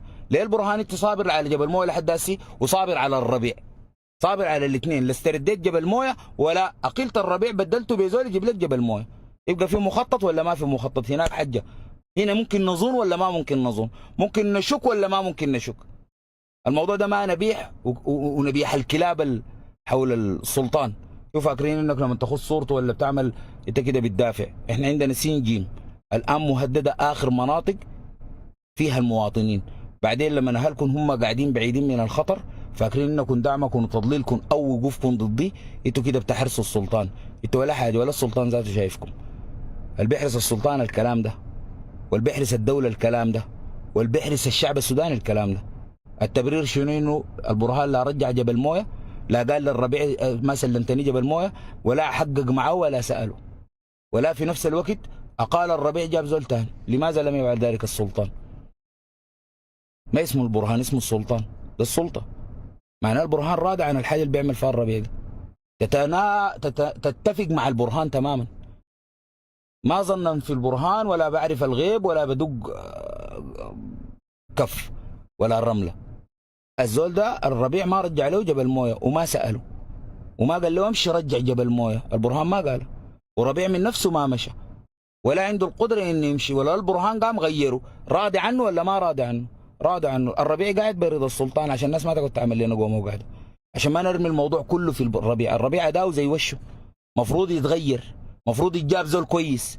الخطه بتاعتهم دايرين انك ترجع لنا مدني، دايرين انك ترجع لنا جبل مويه، ما انجز واحده منهم بشوته برا. البرهان ما عمل الحاجه دي، يبقى الربيع قاعد برضا البرهان، عشان ما تقول لي جبل مويه وخلل في الاداء. لا لا لا، البرهان ذاته، وده البرهان ذاته عاجبه الكلام، عاجبه الكلام ده، بس ما تقعد تلف وتدور. لا رجعت جبل مويه، لا رجعت مدني، لا امنت السنار، لا رجعت سنجه. سنجه عاصمه السنار، السنجه بتاعتك دي، السنجه دي عاصمه السنار في يد الدعامه، انت ما مش جبتها. خلاص انا ما حقدر اقول حاجه للربيع، انت البرهان متحمل الحاجه دي. باختصار يعني ما وضعت خطه عسكريه للنهابين ديل يا ياسر عطا ولا المتفلتين قدرت ترجع بها السنجه، غلبتك. سلمتهم السوكي وما حاسبت زول. انت بتعمل في خطه يعني، بعد ما تسلمهم بتديهم فرصه يرتاحوا ويتعالجوا، يجوا يركبونا في الدمازين. ما هو هسه ماشيين على الدمازين، الطريق الى الدمازين ما واضح هسه. لا مطره وثبتته ولا استفدتوا من خريف ولا استفدتوا من طيرانكم ولا ما فاهم اقول لك شنو يعني. خلاصه القول اهلنا في الجزيره. السلام عليكم. طرف يا خطوة البرهان والمتحركات في الشارع. انا بتواصل مع ناس في الميدان في اتجاهات مختلفه. تقبل الله جهدكم وجهادكم. زول يضرب لي يقول لي يا اخي فضلت من مدني 20 دقيقه، في ناس بيقول لي فضلت 12 دقيقه، في ناس بيرفعوا لي صور بيقول لي شايف الانوار دي كاي دي مدني، احنا مرتكزين هنا والله العظيم. والكلام ياخذ يوم ويومين وثلاثه وارجع تاني يقول لي ما جات تعليمات. باختصار حقدر شاكله الزول ده؟ يقول لي انت كذبت علي. احنا بنتحمل في امانه ايصال الكلمه والمعلومه وتطمين الناس، ودي مسؤوليه كبيره جدا. انا عارف في غرفه القياده والسيطره في الشهور اللي فاتت يعني عاملين لي غرفه انا مخصوص وقاعد اقول الكلام ده كتير. بتواصلوا معي ناس بيضللوني وبيدوني معلومات وانا بمشي معك. انا ما اسمي الثقب الاسود، الناس ما قدرت تستوعب الحاجه دي. ببلعك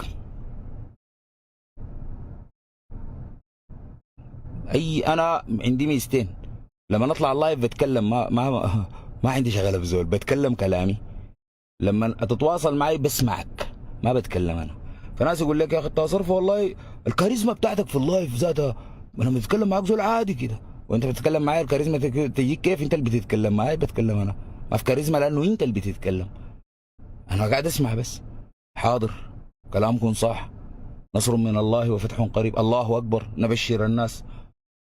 وبعدين بتلقى روحك انك بتكرر في نفسك، والله جهزنا الحاجات يا صرفة، والله الليلة الانتشار، والله الليلة الانفتاح، لكن بس التعليمات. بكرة والله الليلة الانفتاح، الطيران يتأخر. بكرة والله الليلة الانفتاح، والله حتشوف يا صرفة نصر من الله، ومعلومات دي من جوه، والمعلومات دي من المتحرك، والمعلومات دي حسي، واحنا في الصندوق، والسيد القائد العام معانا، والسيد اللبيب معانا، والسيد معارف ادم هارون معانا، وياسر عطا ذاته معانا. مالكم ما تحركتوا؟ والله بس كنا ماشيين، لكن لقينا انه الجماعه ديل قاموا عملوا التفاف لازم، وانا بسمع. براك في النهايه انت بتتحرق، براك في النهايه بتتحرق. ده امبارح انا بشرح لكم في نظريه الشيطان، جنرال في القلب حوله اقليه مستفيده. الليله لو الربيع ده مش حرر جبل مويه، لو الربيع ده قاتل نص الشعب السوداني، حنشيله في الاكتاف. ياسر عطا ده لو الليله حرر القياده العامه قاتل نص الشعب السوداني، ده حنشيله في الاكتاف، ما محتاج التآمر. في ناس بيقعدوا يخططوا يقول لك اسمع الليله صرفه قال كده، اي تعالوا نضلل كده ونقول كده ونعمل كده عشان يتحرق قدام الناس. مصداقيته، انا مصداقيتي داير شنو انت تتحرقها؟ الناس اللي بيتكلموا حسي انهم بيدافعوا عن البرهان. انت البرهان ده انا عملت له تفويض لما كان البرهان جوا القياده ما قادر يعاين لنا 4 شهور. انا عملت له تفويض، انا عملت للبرهان جمعه الناس ضبحوا له فيها خرفان. تأييد زي ده ما حصل لزول في نص الحرب وهو المتهم انه عملها. انت شنو البرهان خط احمر وما احمر؟ تعرف البرهان شنو انت؟ القوات المسلحه دي فوضت وهي مخنوقه جوا معسكراتها، وبناتهم برا ونسوانهم بيغتصبوا فيهم، يتفوضوا جوا المعسكرات. عملنا القوات المسلحه دي التفويض، ضربنا بهم مؤتمر اديس ابابا في شهر 7 بعد المعركه بشهرين. قلنا قحط لا تمثلنا والقوات المسلحه، افوض القوات المسلحه. تتكلموا لي عن الجيش خط احمر والبرهان خط احمر؟ انت تكلمنا انا ده؟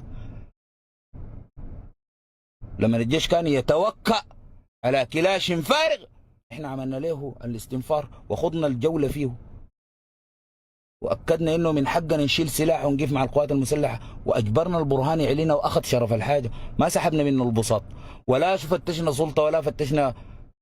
اللعنه الاستنفار منه في السودان البرهان بعد شهر ونص من المعركه في مكتبه وخلفيته السوداء لو مذكرين، في نص الخطاب قال الشباب القادر على حمل السلاح. وحركنا الولايات، قلنا اي ولايه يلبس كاكي، ولما لبسوا الكاكي وطلعوا قرارات الطوارئ نسبناها للولاء، ما نسبناها لروحنا ولا دايرين منكم حاجه احنا. ما هي ده مصدر السورس ذاته، هنا اللي بتطلع انا اللي بطلع اللعبه يعني، فما عندي مشكله تنسب لابنه، ما فارقه معي. ما لا مع راصده معي انا ما بتنقص مني حاجه. انت صندوق الاسود كامل ما بتقدر تشيل منه حاجه، شيل الموضوع ده، لكن ما تيجي في الاخير تقول لي البرهان خط احمر. ما احنا عارفين الخط الاحمر شنو، شعارنا واضح في البرهان. يقعد يعمل الصح يا زول، حاربنا فيه كل الناس كلها يقول البرهان يمشي، انا قلت يقعد وحيقعد وزعمل الصح. انت حتشوف بعينك واللي بيعمل فوق الجيش والبرهان والاصحاب الافكار والمستشارين الرمم ديل، اصحاب الخبايث وبساء، في النهايه حتصلوا لشنو؟ حتصطدموا معانا في الشارع. قعادك ذاته مشكله، ما لانه الانصرافي قاعد، لا لا لا، الوعي اللي في الشارع ده بقى وعي مسلح. اقروا الكلام اللي بيتقال عنكم، اقروا التعليقات اللي بتتكتب عنكم، ده وعي مسلح.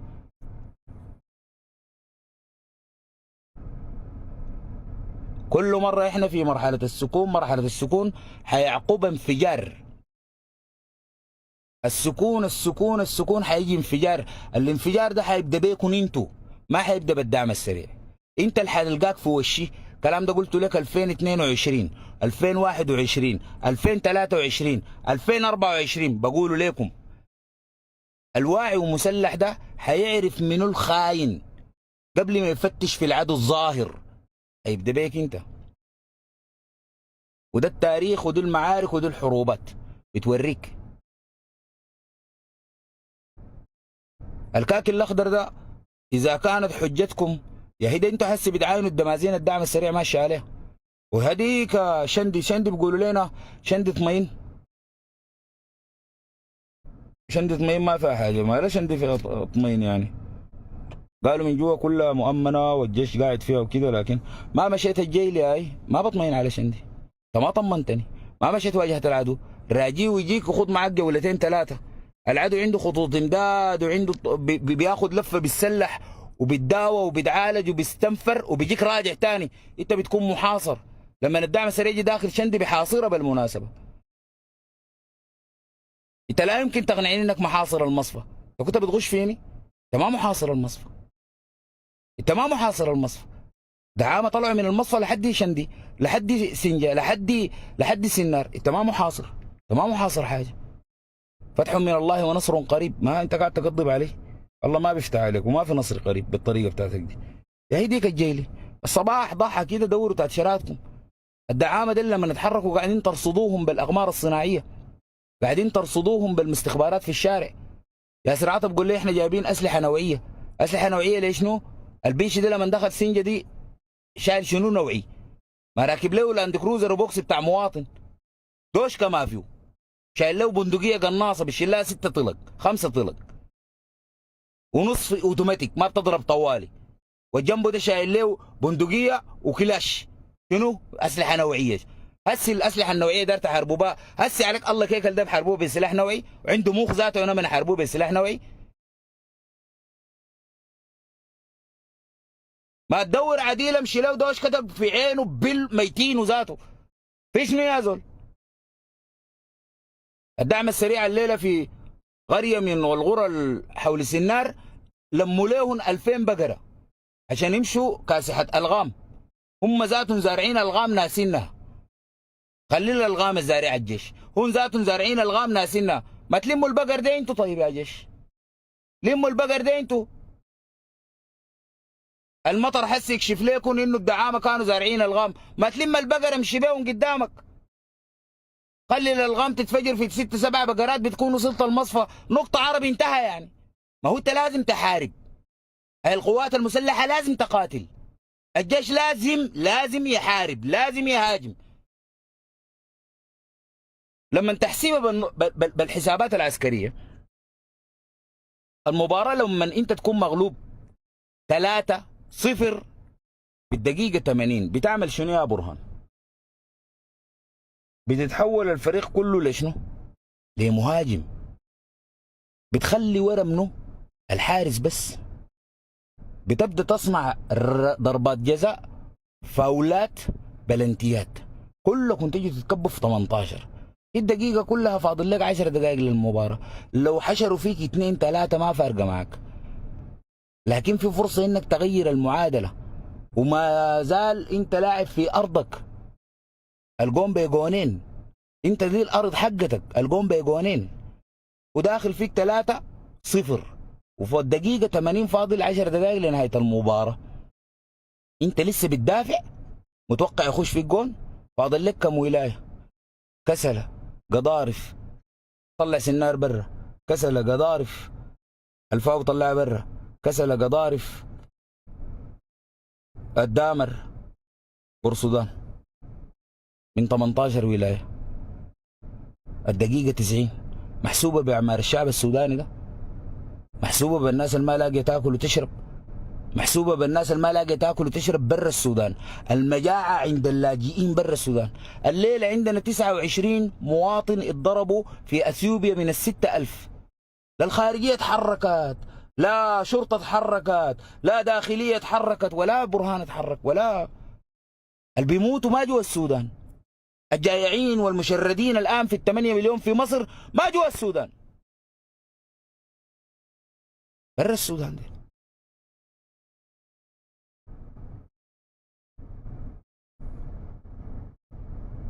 في اللحظات دي يا برهان بتغير الخطة بتاعتك.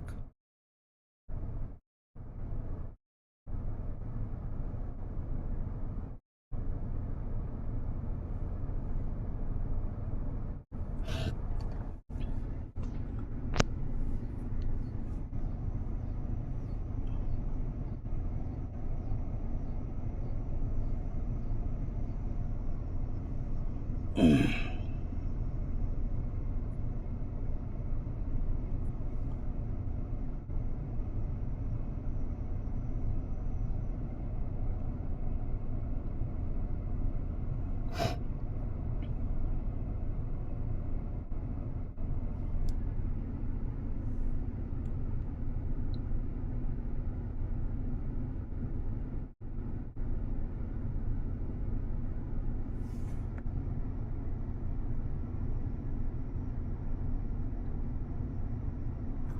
الشيشة ده عمل لكم ازعاج ولا شنو؟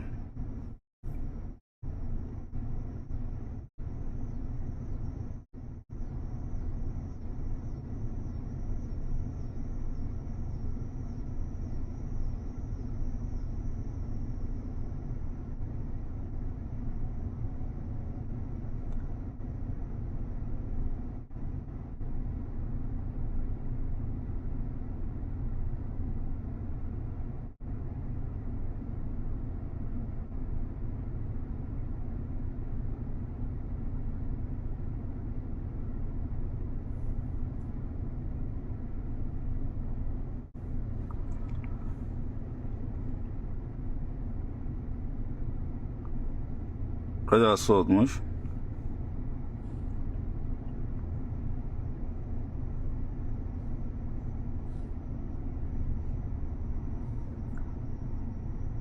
آه هنا دايرين نحيي يعني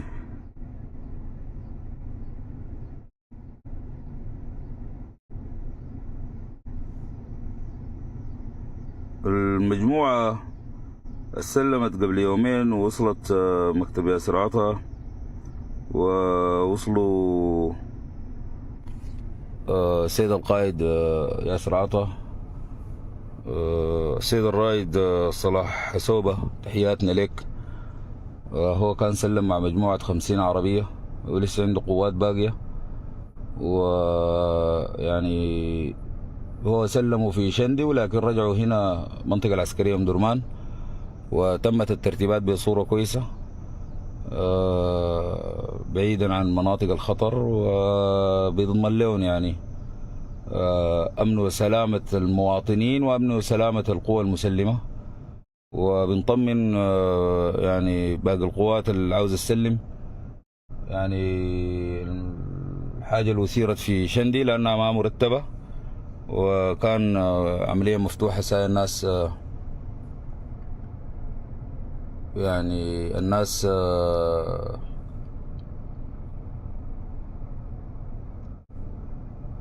أخذت موقف من عملية التسليم. فتحية للرائد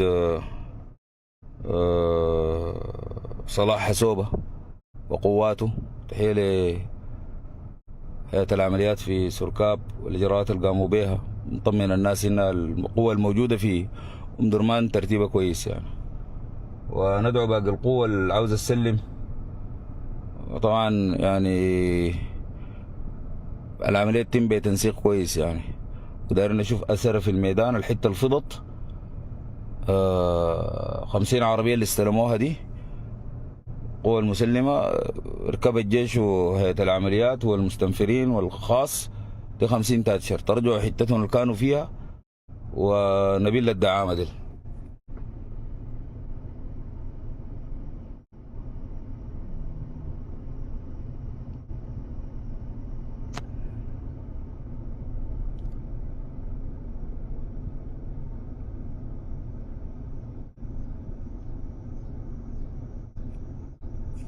قاعد قال لي كيف تقول البرهان يقعد يهد، ودار تجيب منه بدله منين انت يعني؟ هسه ياسر عطا ما قال شنو؟ قال البرهان تواصل معي وقال لي رتب انت وكباشي وعشان نسلمها لكباشي. مشكلة الجيش محلولة، انه كباشي بالاقدمية والترتيب العسكري بيستلم مكان البرهان. محل البرهان في مجلس السيادة اللي حيستلموا منه يا عزيزي، ولا تخلقوا لنا حرب تاني وفتنة تاني. لا تسلم موقع البرهان. برهان ما مشكلته انه ما قايد الجيش، قايد الجيش ورئيس مجلس السيادة المدني.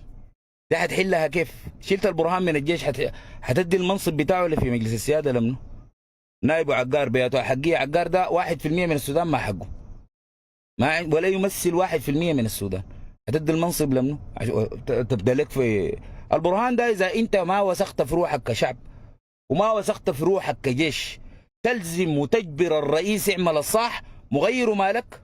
ما انت ذاتك اللي بضمن شنو بعدين تجيب واحد يعمل لك نفس العمله اللي عملها حمدوك، ونفس العمله اللي عملها فيك البرهان ده ذاته، ونفس العمله اللي عملها فيك حميدتي. ما قلت حميدتي الدكران الخوف الكيزان، ما كلهم تمشي تجيبهم، انت اللي ما قدرت تتغير.